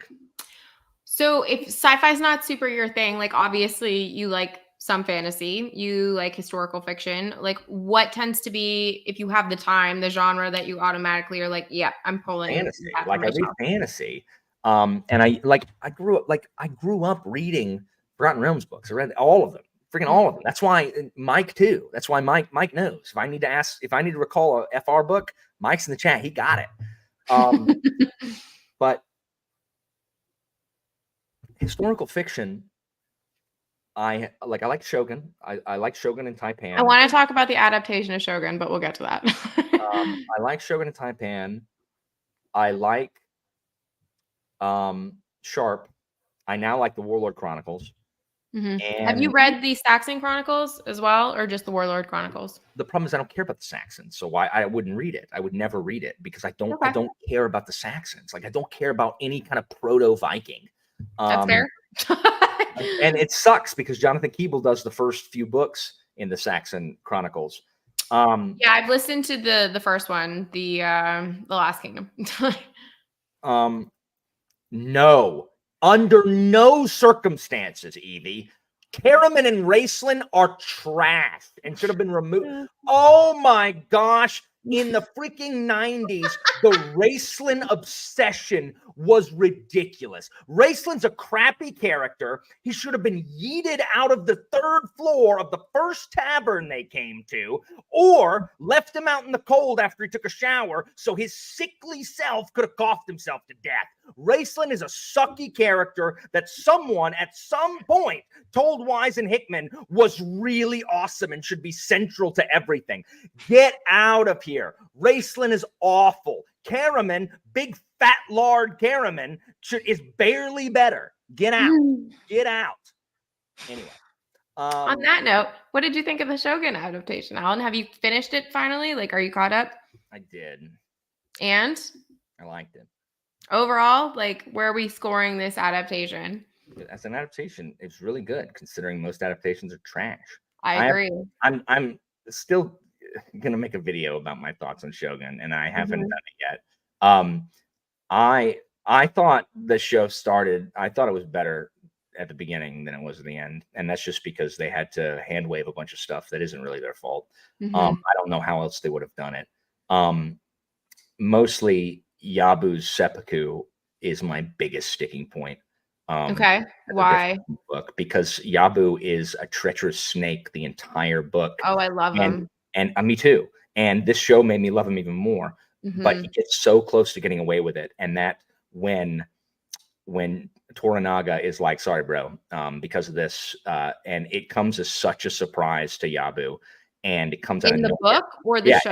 In the book. Okay, yeah. And he's enraged. Like he loses control momentarily.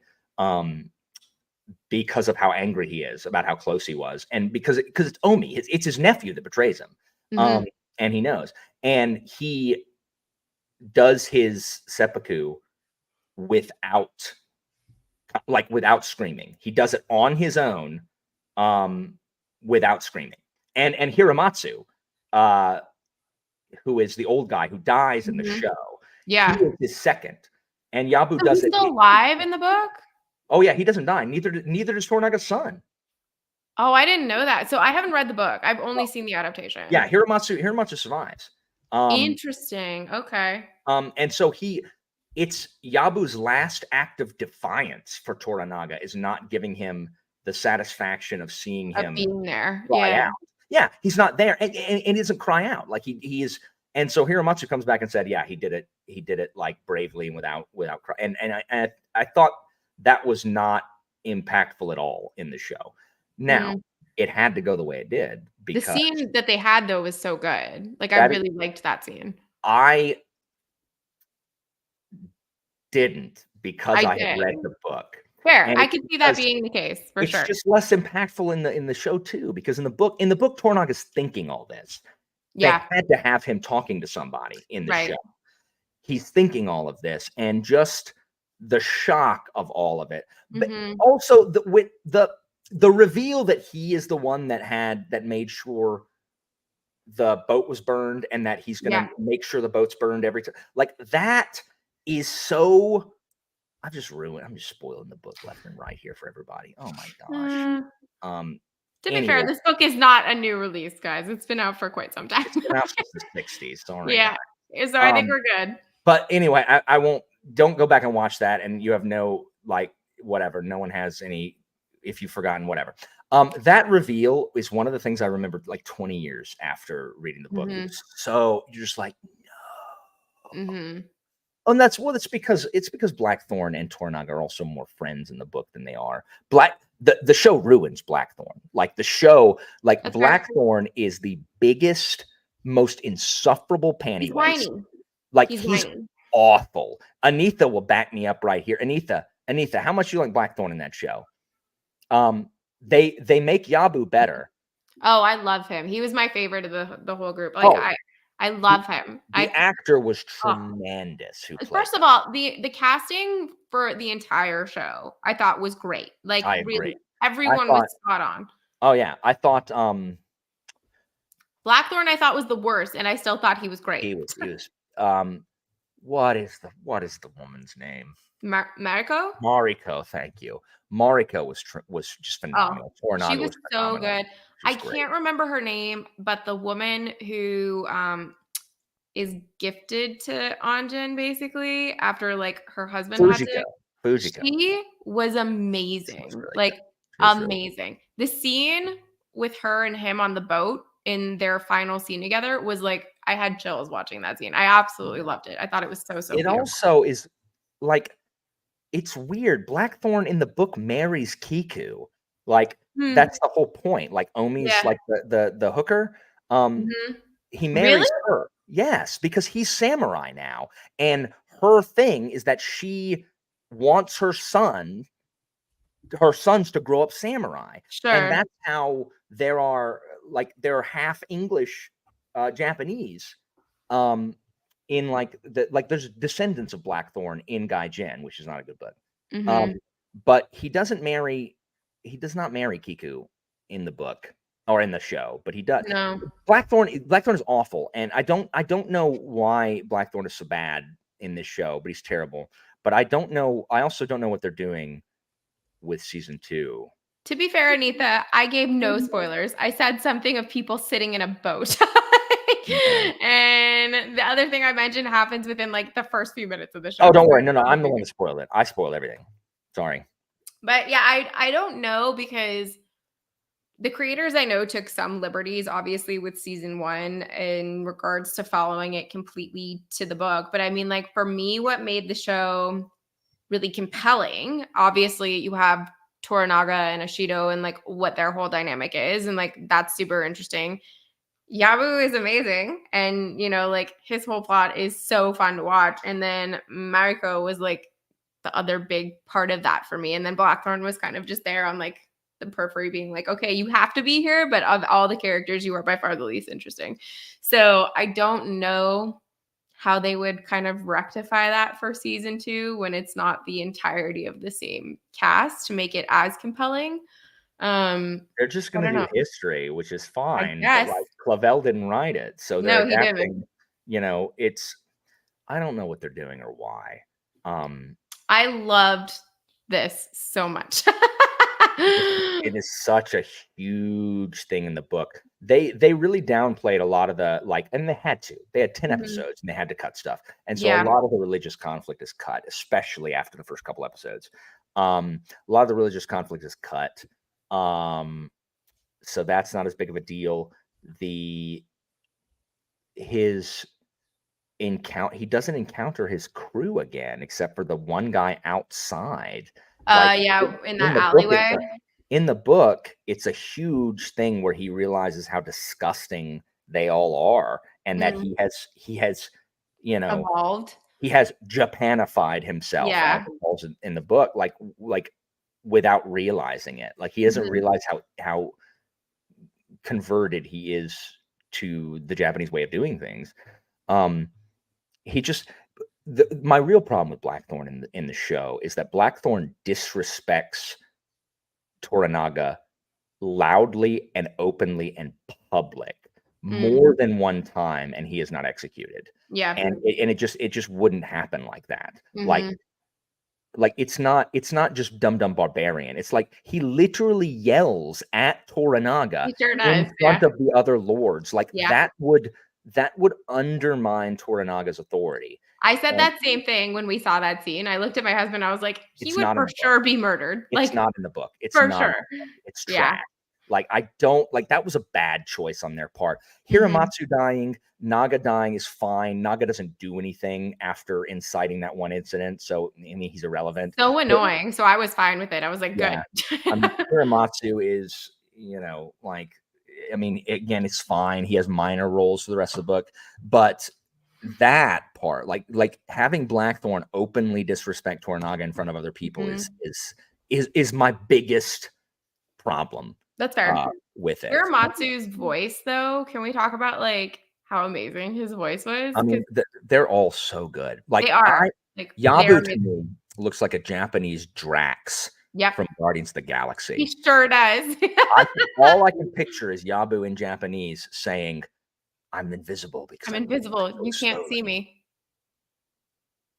That's like I Yeah, just that's every perfect. time Yabu's on screen, it's all I can picture him doing. I love that. It's, Oh man, the that's actor great. who plays Yabu is so good. And He was Toranaga amazing. also fits the bill. Toranaga was like amazing. I mean, they all were so good. That's the thing. Like when we were watching it, at the end of every episode, we would look at each other and just go, the casting is Oh, so good. and again, the Mariko, Oh, she is perfection.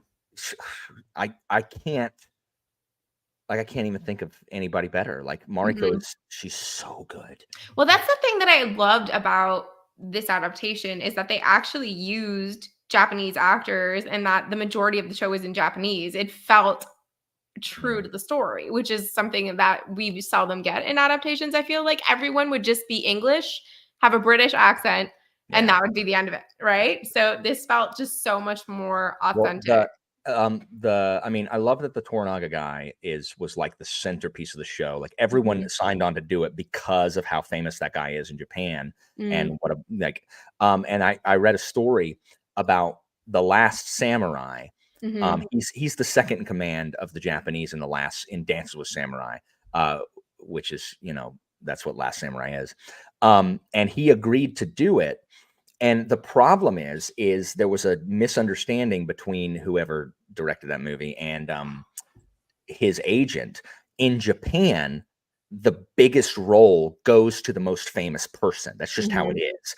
And so since he was the most famous Japanese actor there, he was supposed to be the head Japanese. The problem is Okay.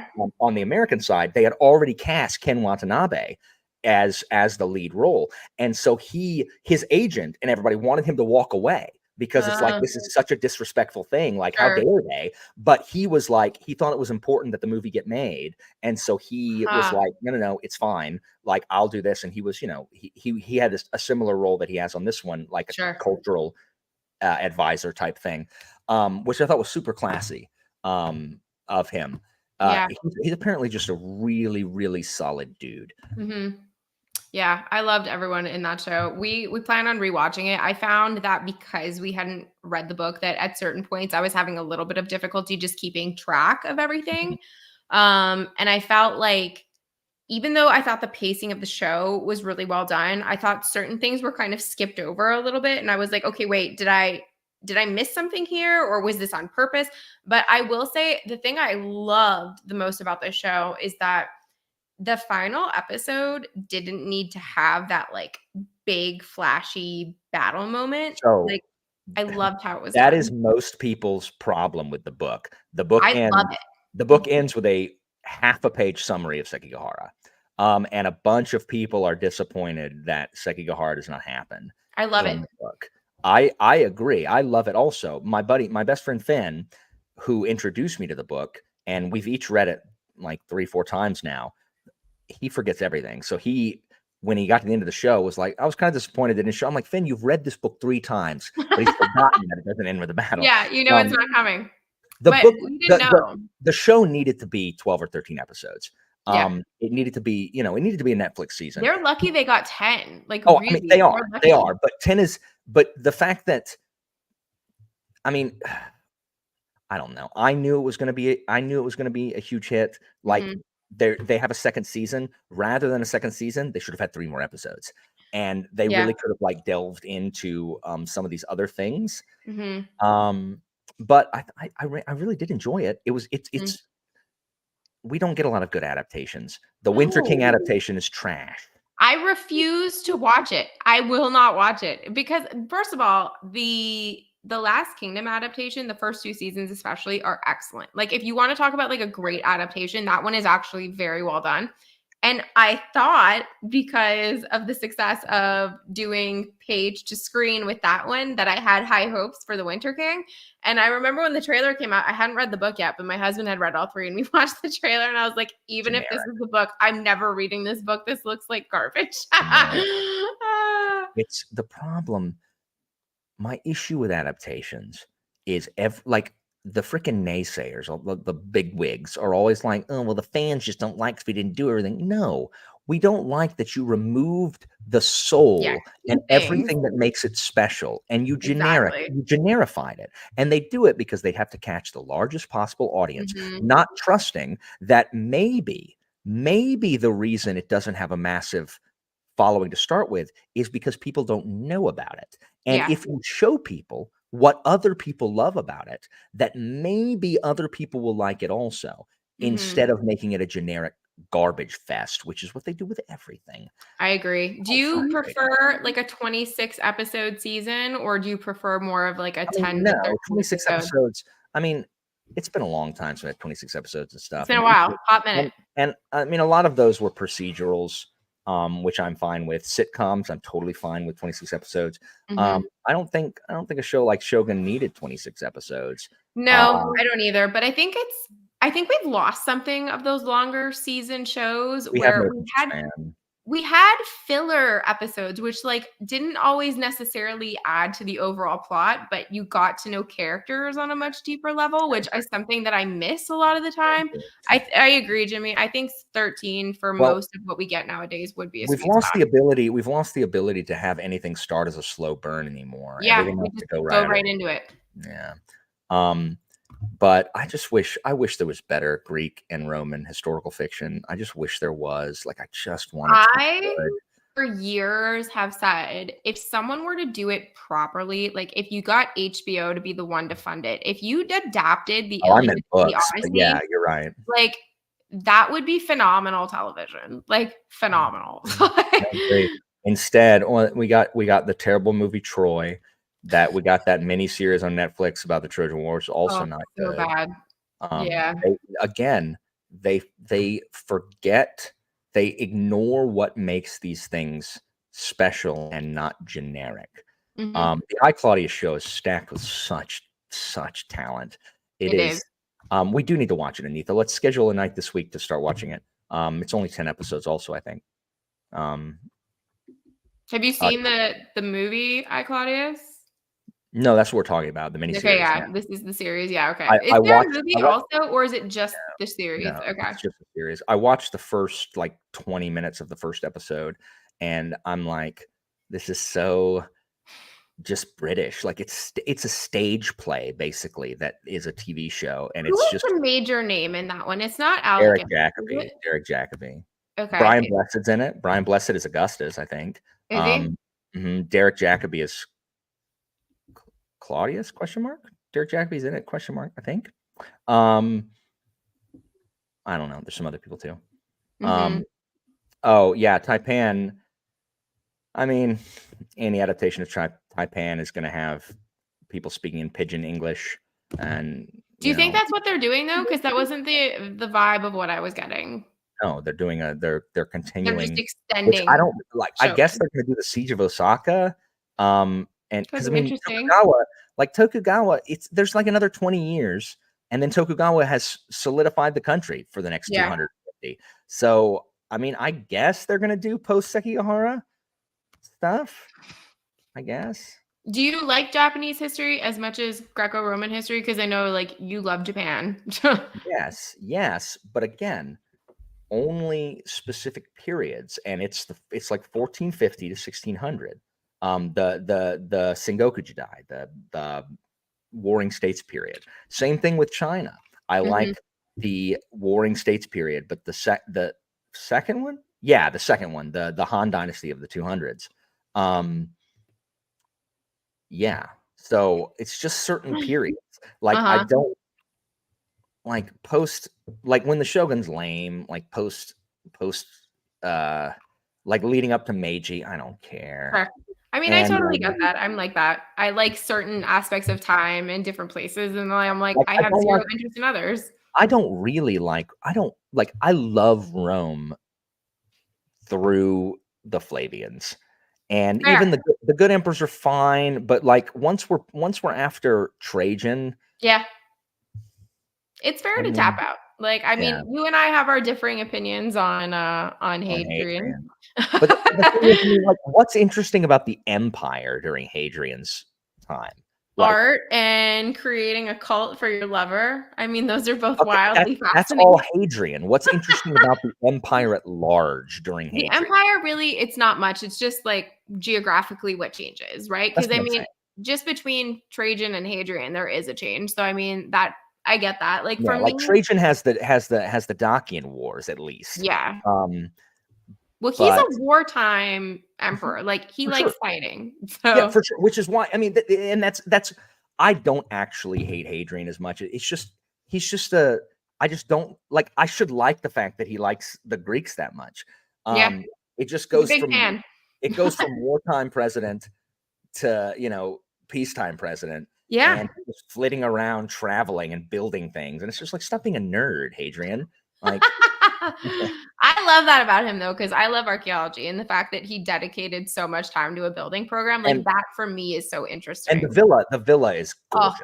It's amazing. It's so beautiful. But like that's really what I find distinguishable about him. It's like, okay, we have all these monuments that survive and exist because of him. So I like him for that aspect. If we're looking at him in terms of like, is he a phenomenal emperor? Like probably not. He's fine, but he left us a lot. So I'm grateful for those things. I was going to take a trip back to Rome this coming summer, next summer with my students. And then I realized everything's too expensive. And I was like, why is everything so freaking expensive? Do you know why everything's so expensive this coming summer, 2025?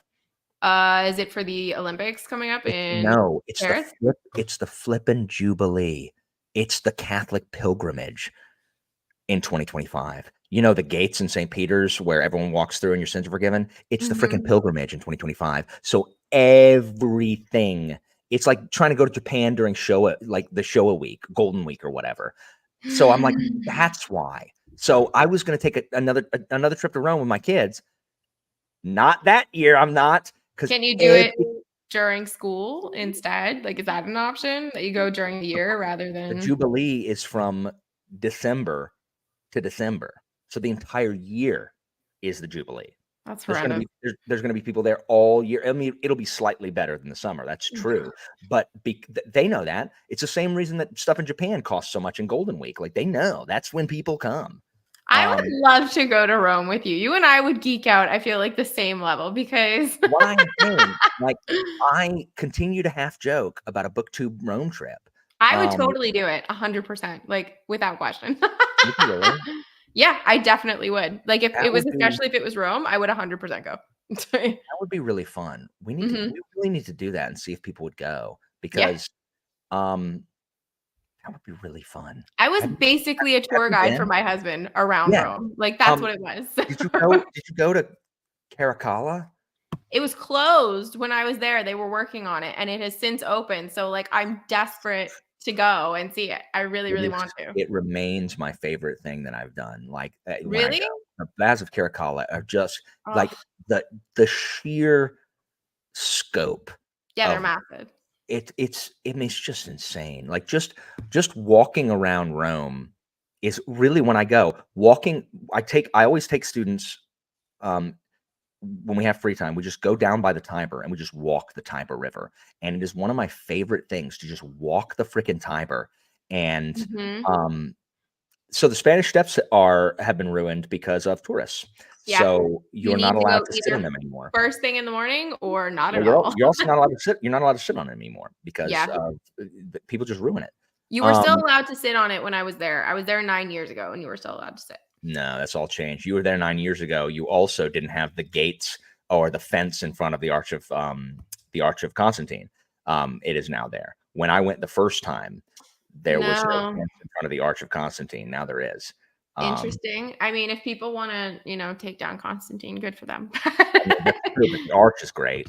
It is great. But that's what he stole. I was telling Jimmy about this today. He literally stole all the stuff from that arch and just plastered it on a new arch. Like he's the worst. The thing I do want to do is the underneath the Colosseum is open, but it's a separate tour. They finally opened the underneath, but I didn't know that. I thought we were going to get to do it when I went with my kids last year. It's a separate tour that fills up months in advance. So if we do BookTube plans, guys, y'all should all go.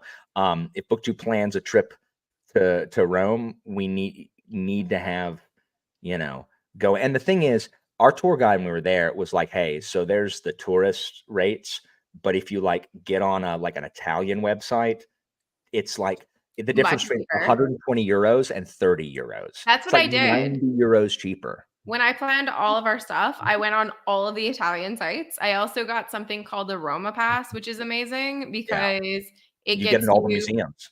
You get museums for super discounted, and you get free public transit, which like Rome is a really walkable city, which I don't think a lot of people realize. Because when you look at a map, you're like, oh, it looks pretty big. It's like you can walk 100% pretty much everywhere. I love walking in Rome. Well, that's the thing that I love about Rome so much. And when I tell people I prefer Rome to Athens so much, because like Rome, you can walk down a street and you can see so many periods of history on one block. Like it's just, I've never experienced anywhere else that's like that. It's such a unique experience and it's just beautiful. Like I love Rome so much. In terms of cities, it's my favorite city. I need to make a Google form of like interest form of people who would want to go to Rome. The problem is again, this is one of these things where if you're there, you're it's one of the things I'm talking about where like you're a person who also really likes Rome and knows a lot about Rome. And I hate that. I can't go.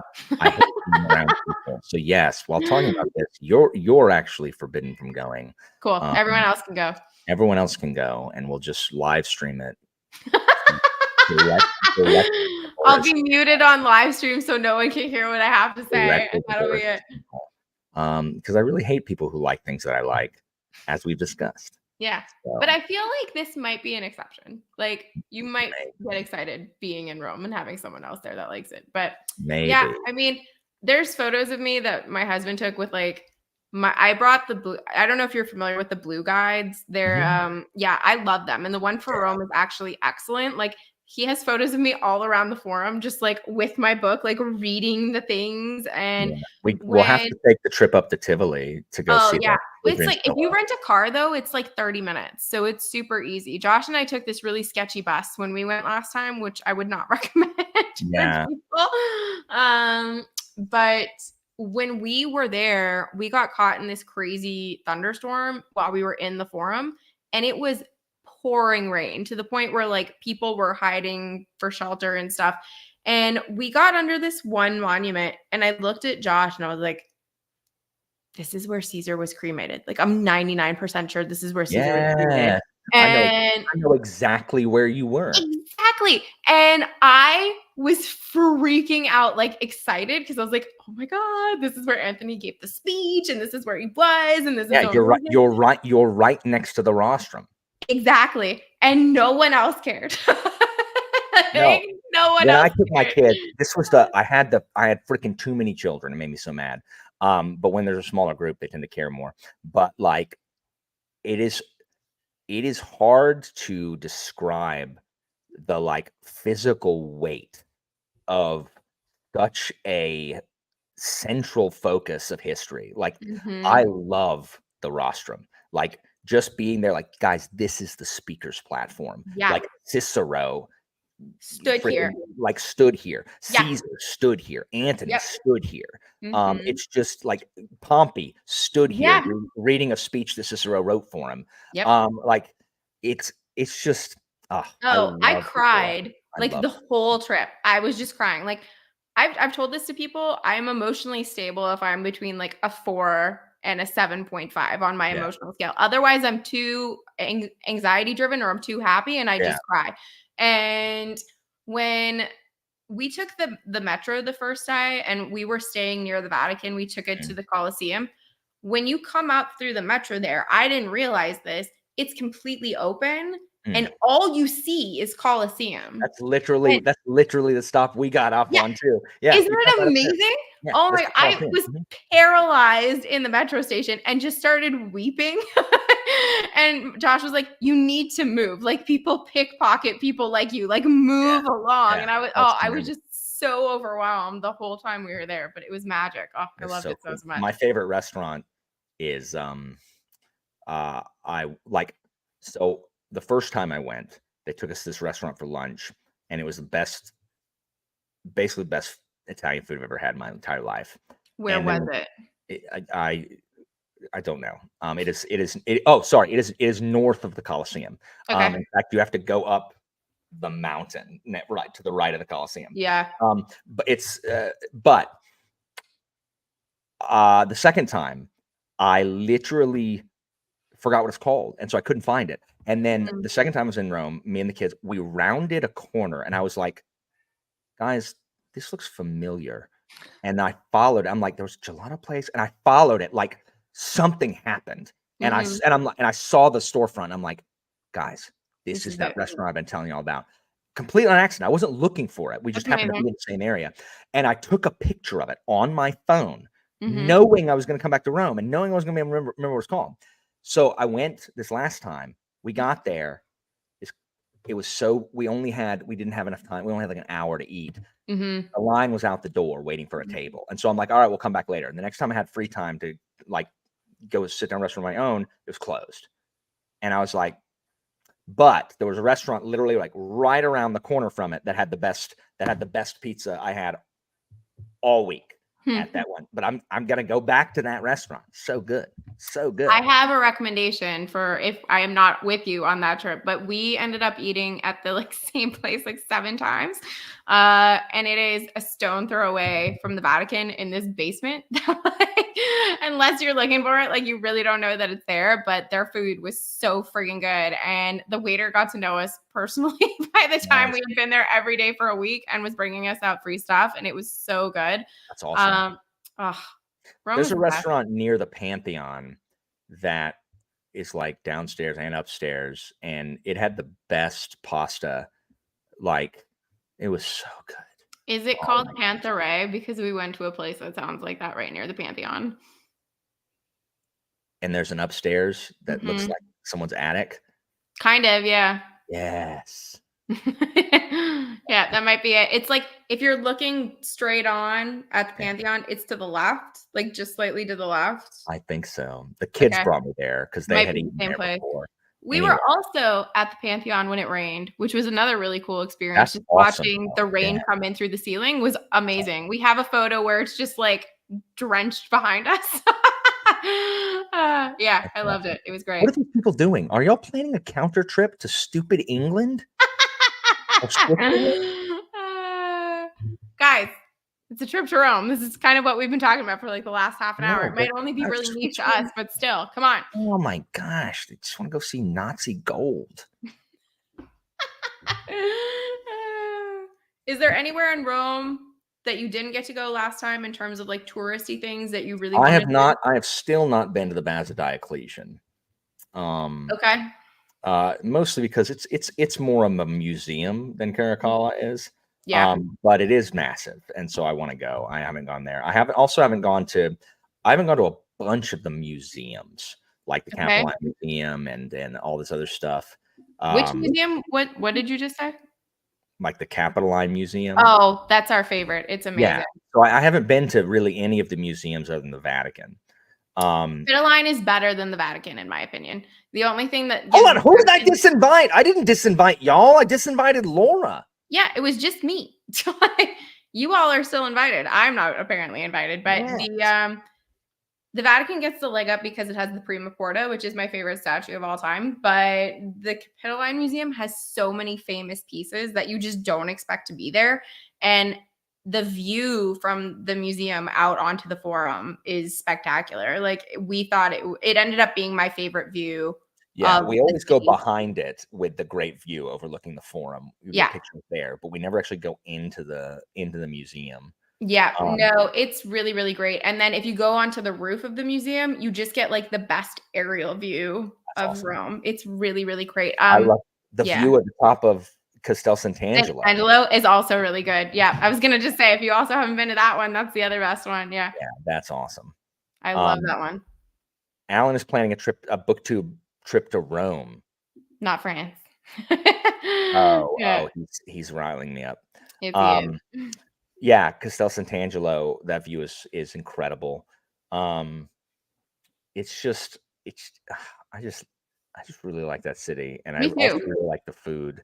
Oh, It's my favorite food in the whole world. I love it so much. I agree. Honestly, I completely agree. And I have celiac disease, and you wouldn't think that Italy would be like a great place for me to travel. It's actually the best place on earth for handling celiac disease. Like it is phenomenal. Nobody has celiac disease. Do not get me started. If you want to see a rant of rants. Did you make this up so that people will treat you special? No, I wish I could still eat gluten, believe me. Are you sure? Because that's literally what everybody who has celiac disease is actually doing. No. Okay, well then does it make you mad with all the people who pretend they have celiac disease? I do get mad at them, yes. Okay, good. Because they're the people that make people like me act this way. Yeah, no, the people that claim that they can't have gluten and then order bread at a restaurant, like, make me you riot. can have gluten. Yeah. Shut up. Yeah, like it makes me riot. But the word celiac actually comes from a Roman doctor. Did you know that? Yes, question mark. I want to say that I heard this recently. Yeah, he wrote it in a journal where he Can you highlight Jimmy's comment? Rice in front of you. How dare you? Everybody lying. But yeah, he met with a patient who he realized got sick every time he ate grains, and he called it celiac, and then the English translation became celiac. So it's been around in Italy since Roman times. So that's why they're pretty good at dealing with it. So I did know that because it was in Claudius the God. There you go. Anita, you read that too. The thing about people not being able to eat. Oh my gosh, one of the interesting. This is the worst descriptor I've ever heard. Terrible. But yeah, it's a good city, and I wish there was good historical fiction of Rome. And you got to write it. Apparently, that's the solution. I know. I should, but then I'm like, it'd be cool. What if there was like magic? But then the problem with writing historical fiction is the verisimilitude in making sure. So David Gemmell, before ruining it by I thought David Gemmell did the best of the historical fiction I've read so far about Greece and Rome, where he included enough to give you to set the stage, to know that you're in Greece and Rome. He didn't throw out, like, that's part of my problem with Gates of Fire, is that they use so many Greek terms, which I get it, but what you're doing is you're making a novel read like a boring history book. Like, who cares about this, what you're doing? It was just like too much for me.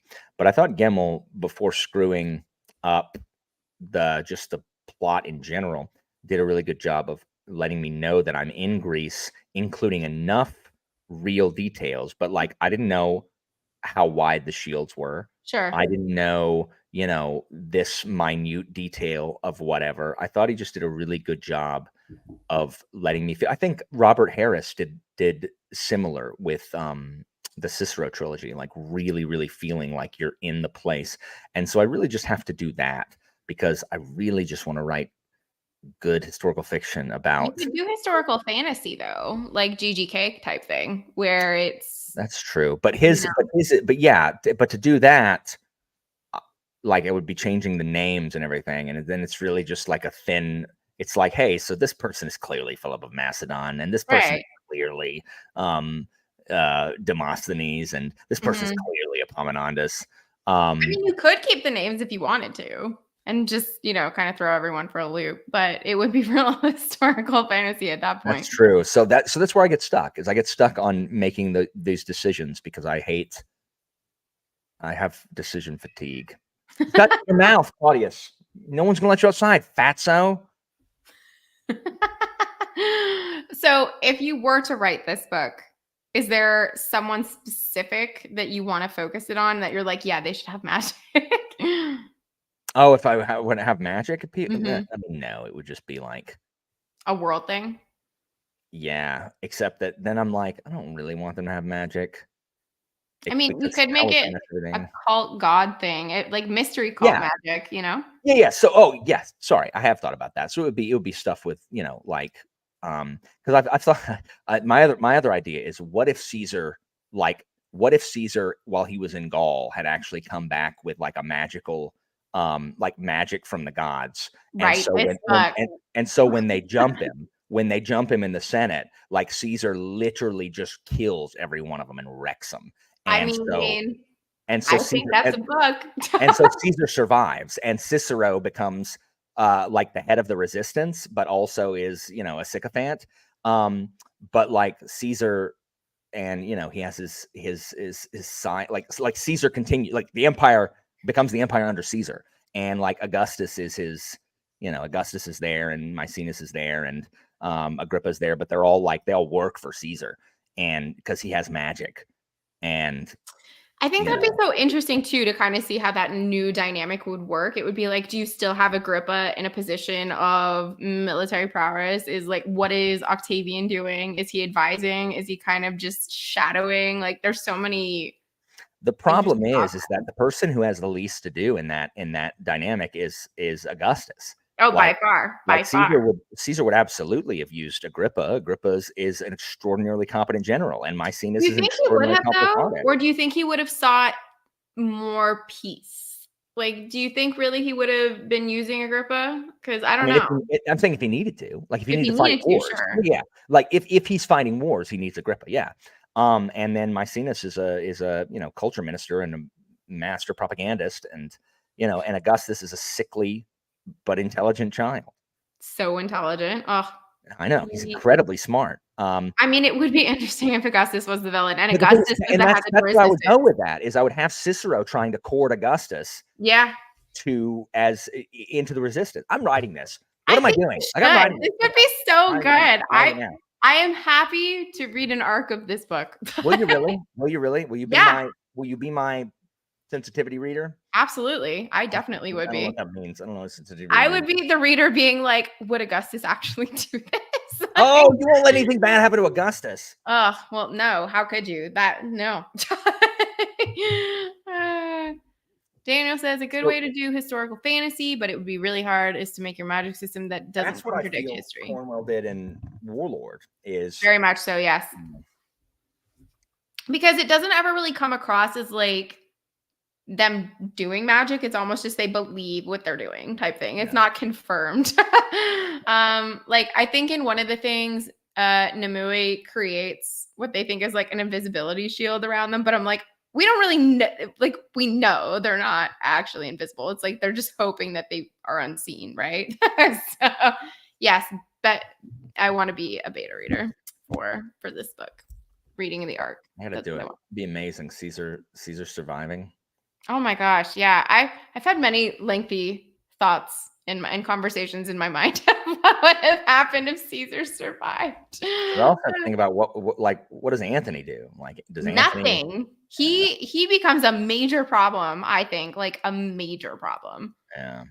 Because again, okay. So where do you subscribe? Where does Antony stand in the plot? Was Antony told about it? Was Antony actively part of it? Was Antony aware and didn't let Caesar know, or was Antony completely like stopped at the gates and like kept from Caesar?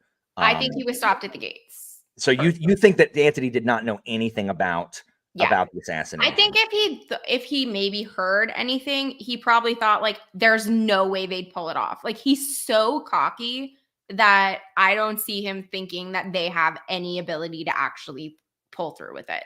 So I think that's where I would lean with it. Where do you fall in that? I mean, I hate Antony, so you know, I mean, I probably agree with you. I'm like, I like to think that he is like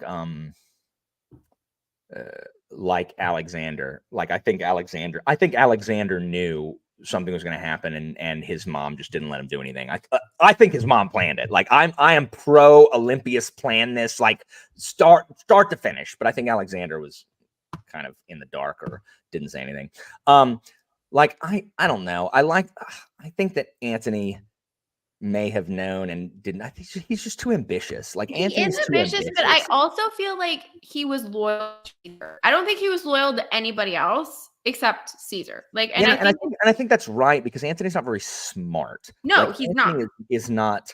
So I believe that he could have had loyalty to, because he's not Cassius. Like he's not smart like Cassius or or Cicero or Caesar himself. Like Antony's a good soldier who held the line at Alesia, and that's how he got, you know, such a claim. Yeah.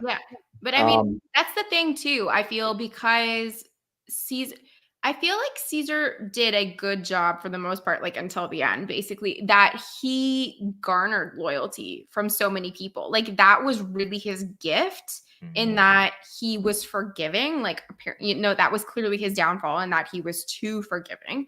But didn't kill Cassius. Yeah, should have. Right away. Definitely should have. But I feel like people recognized the intelligence of Caesar and what he was doing. And they were like, you know what? That's someone that's admirable, especially on how he got here. Like Caesar's life is so fascinating. If you were to just look at people from history and like what gets them to power, like he's definitely in top 5. And Caesar and Alexander are two of the luckiest people in human history. Exactly. Therogue. But I mean, he's just so fun to read about. And like when you think about Antony, who's someone that like is fine, you know, and someone like Caesar gloms onto him and he's like, we should be using this guy. Antony, I think, is like, okay, great, and is loyal to him for that reason. But once Caesar's gone, that loyalty vanishes because he has no kinship whatsoever with Octavian. It's looking out for himself, which I mean makes perfect sense. For sure. And I mean, we see the same problem with Alexander, is that Alexander, it's different in that Alexander inspired loyalty by dint of his father. Like the Macedonians were loyal to Philip. Yep. And because he is Philip's brood, they are loyal to him. And that's why he has problems with the native Macedonians when he starts going native, more and more. But Alexander is the perfect example of, like, he conquered the world and had no systems in place. And so the entire thing falls apart. And I mean, in his defense, he didn't know he was going to die. I'm certain he would have set something in place if he had lived a little longer. I don't know, because I almost feel a lot of the time that Alexander is like Agrippa in that very military minded. And that's it. Like, I feel like he's very good at that one thing, but not so much the big picture of like what happens after this. Well, he had people around him. Like Ptolemy was smart enough to be like, hey, we got to set something in place. Because when Alexander's sand ran out, Ptolemy was like, oh, all right, well then I've got this in place. Yes, exactly. You know, like Ptolemy would have done something. And Antipater and Craterus would have also been like, hey bro, like, we got a kingdom, we got some kind of system of laws or something. What are we doing here? Yeah. In terms of this comment, I think they initially were a power move that backfired. I think him being stabbed so many times kind of proves the fact. I think Caesar legitimately did not want more Roman bloodshed. No, he didn't. And again, probably some for the camera. When Pompey dies, he laments Pompey and Cato's death. The fact that they died rather than him getting to pardon them. You know what I mean? Like he doesn't want, like, barbarian killed 1 million Gauls. Good, they deserve it. Shouldn't have been born Gaul. Like, you know, like, we gave you an opportunity to submit. Oh, you didn't. Sorry.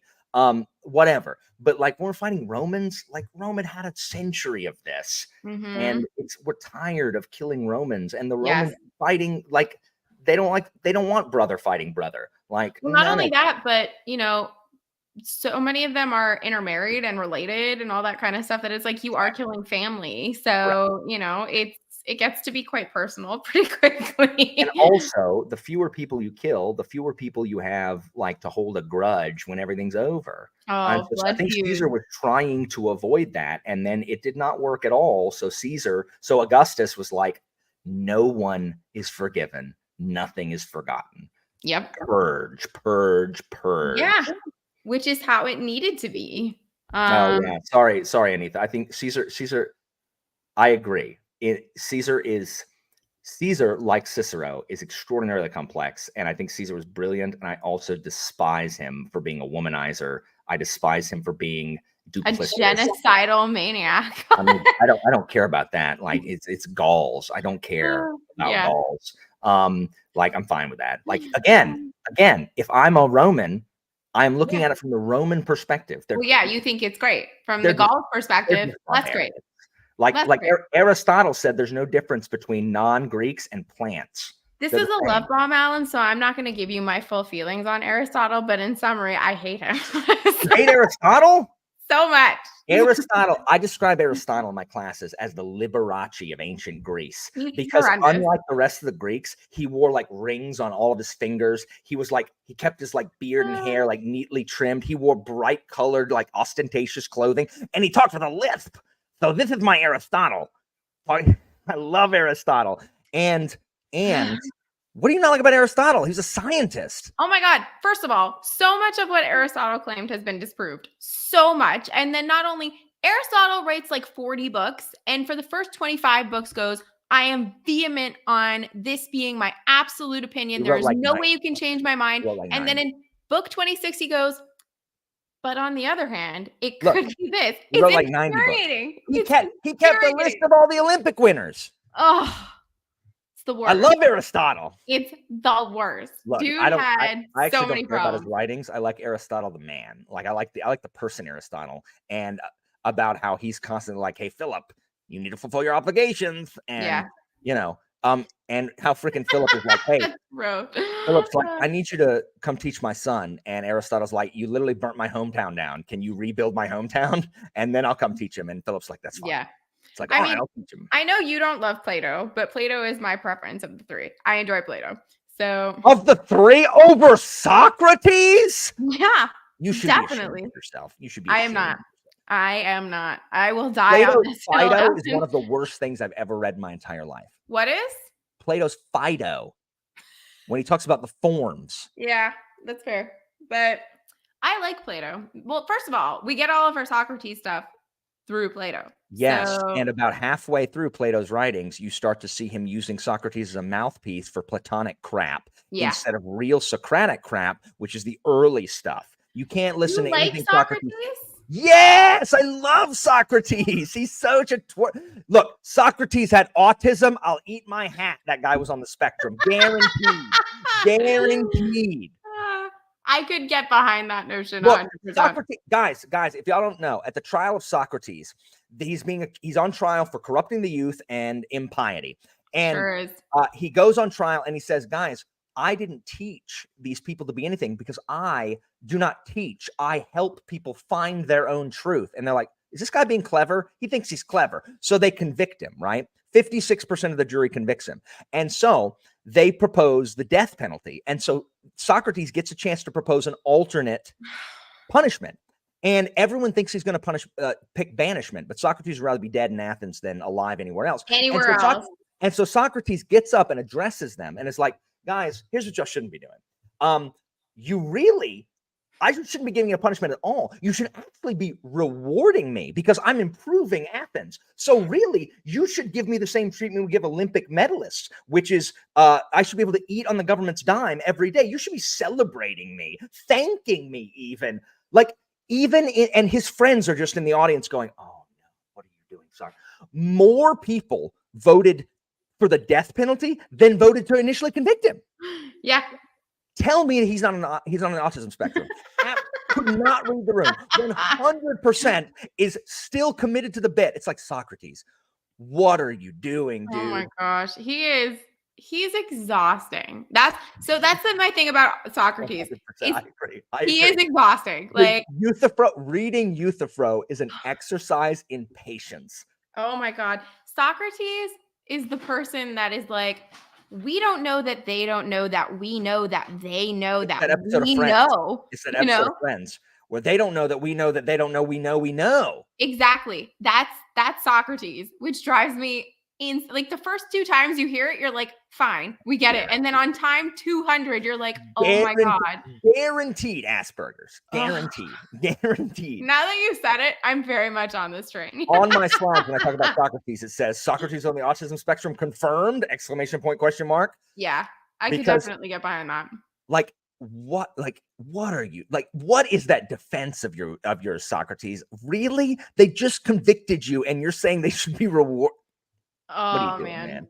that did he like trains? I'm I mean, certain he did. I'm certain he probably. loved And I trains. bet you he would tell you every single piece of every single part of every single train ever made, and then tell you that he knows nothing about them afterwards. Yeah, Because no. He would that's what he help would do. you realize all that you know about trains. Oh my God. He's just, I love Socrates. oh. I love Socrates. Plato's the worst. I love Plato. The allegory of the cave is the most faux intellectual discussion. I don't love the allegory, but I love the symposium. Like, I genuinely really like the symposium because it's so ludicrous of what everyone is saying. Symposium has Socrates. I'm okay. I'm okay with Symposium. I love that. I'm talking about, like, really, I hate Phaedo, and I hate the theory of forms. Which is fair. It's not fun to read. Like, honestly. And I also hate that he was the nephew of the head of the 30 tyrants. He's a thug, an anti-democratic thug. They were all privileged, though, for the most part. Let's be real. Socrates walked around with no shoes. Well, now that we might know why, he might have had sense. That's true. They probably were uncomfortable. That's true. And Aristotle was 100% from the privileged class. I mean, his dad was Philip's court doctor. That's true. But I just hate Plato. I don't like most of the Republic. That's fair. That is fair. Honestly, like, I am not going to sit here and say, like, oh, I love ancient Greek philosophy. Like, I really don't, in terms of philosophy as a whole. Like, it's fine because, that's kind of like, we like to say where philosophy started, really. It's just that they were writing it down. But I also think that Plato was, like, just humorless. Like, Diogenes gives him crap. Diogenes is great. Like, Aristotle did too. Aristotle was like, was Plato's, student, and was always being like, but what about this? Well, actually, and Plato's like, go start a school. He's like, okay. Yeah. And Diogenes is walking around. Like, I love that Diogenes would sit in Plato's lectures and loudly eat. He's like unwrapping candies on the front row loudly, and Plato never found any of this stuff amusing. Like, he's always just a grouch. No. Well, part of me wonders if that is like a direct influence from Socrates, because Plato really is like Socrates plus a lot of the time, where it's like he's trying to emulate him. So I feel like he feels like he needs to be more stoic, maybe. Yeah, you're probably absolutely right. Like, he feels like he has to have this kind of like this kind of like seriousness. Yeah, I mean, especially since he's an Olympic wrestler. Yeah, so there's that. I mean, if he's already prancing around naked, covered in oil, like, he's got to be taken seriously in one aspect of his life. Let's be real. That's probably true. And then he's got brainiacs like Aristotle questioning everything. It's like, have you actually ever been in the field, like, to sample anything, or do you just think about everything all the time? I mean, can you imagine being surrounded by Socrates, who tells you everything and then goes, but I know nothing about it. And then you have Aristotle on the other end who goes, I know everything. And he brings the sample of the algae he found yesterday. I found this algae. Check this out. That would be like the fact that Plato didn't kill himself is honestly miraculous. And then crazy Diogenes, like, plucking a chicken, being like, look, I found a man. Diogenes is the most enjoyable of the group. Like, if you're going to read anyone and you want to laugh, like, Diogenes is definitely the best choice. I think he's very enjoyable. But Diogenes as a human being is my students, one of their favorite lessons is when we talk about Diogenes. There's actually at the elementary school here, there is a statue of Diogenes and his dog, and none of them knew who it was. And then I talked about Demosthenes, and they're like, Mr. Walker, is this it? Or Diogenes. They're like, is this it? And they showed me a statue, and it says Diogenes. I'm like, what an interesting choice of statue for an elementary school. Right. But, like, they all now, they went back on their senior walk and made sure to go see the statue of Diogenes. That's like, so what strange. That's an odd choice. Yes, I agree, Evie. That is what that is. Well, I don't know if you hear my cat howling here, and it's because I'm supposed to feed him now because he's starting to get I need to go attend to my baby anyway. Yes. So tell everyone where they can find you. I'm sure they already know, but all that fun stuff for when, like, not on YouTube once a year. Not on YouTube. You can find me in Florida. You want to tell people exactly? I'm sometimes on. You can find me on the Fantasy Network once a month. Yep, that's about right. And, who is right here. So make sure you like and subscribe to Jimmy's channel and hit the bell notification so you can be updated when I appear online. We should do this again, Alan. We can pick specific ancient things and talk about it. Or if we ever want to read the Iliad or the Odyssey, you know, we can do that 1 book a month. That would be great. I can probably manage 1 book a month, TBH. Then let's do it. Like, do it. All right. So in June, I'm reading book 1 of the Iliad. All right, I'm doing it. Everyone heard it here. So everyone needs to hold Alan accountable, because when July comes around and he says he hasn't read it yet, the stream it's recorded. It's happening. That's true. All right, everybody. Thank you so much for joining us. If you're catching us on a replay, let us know what you thought about all the antiquity chat. Why are you, Eva? You've already read the Iliad. No one's forgotten about you. We're just omitting you because you already read it. Yeah. Obviously, we'll talk with you about it when we are done. You are automatically included. That's how it works. All right, guys. Have a great Saturday evening or Sunday, wherever you are in the world. But we will catch you next time. I'm still eating dinner. It's sitting right in front of me. It's going to happen.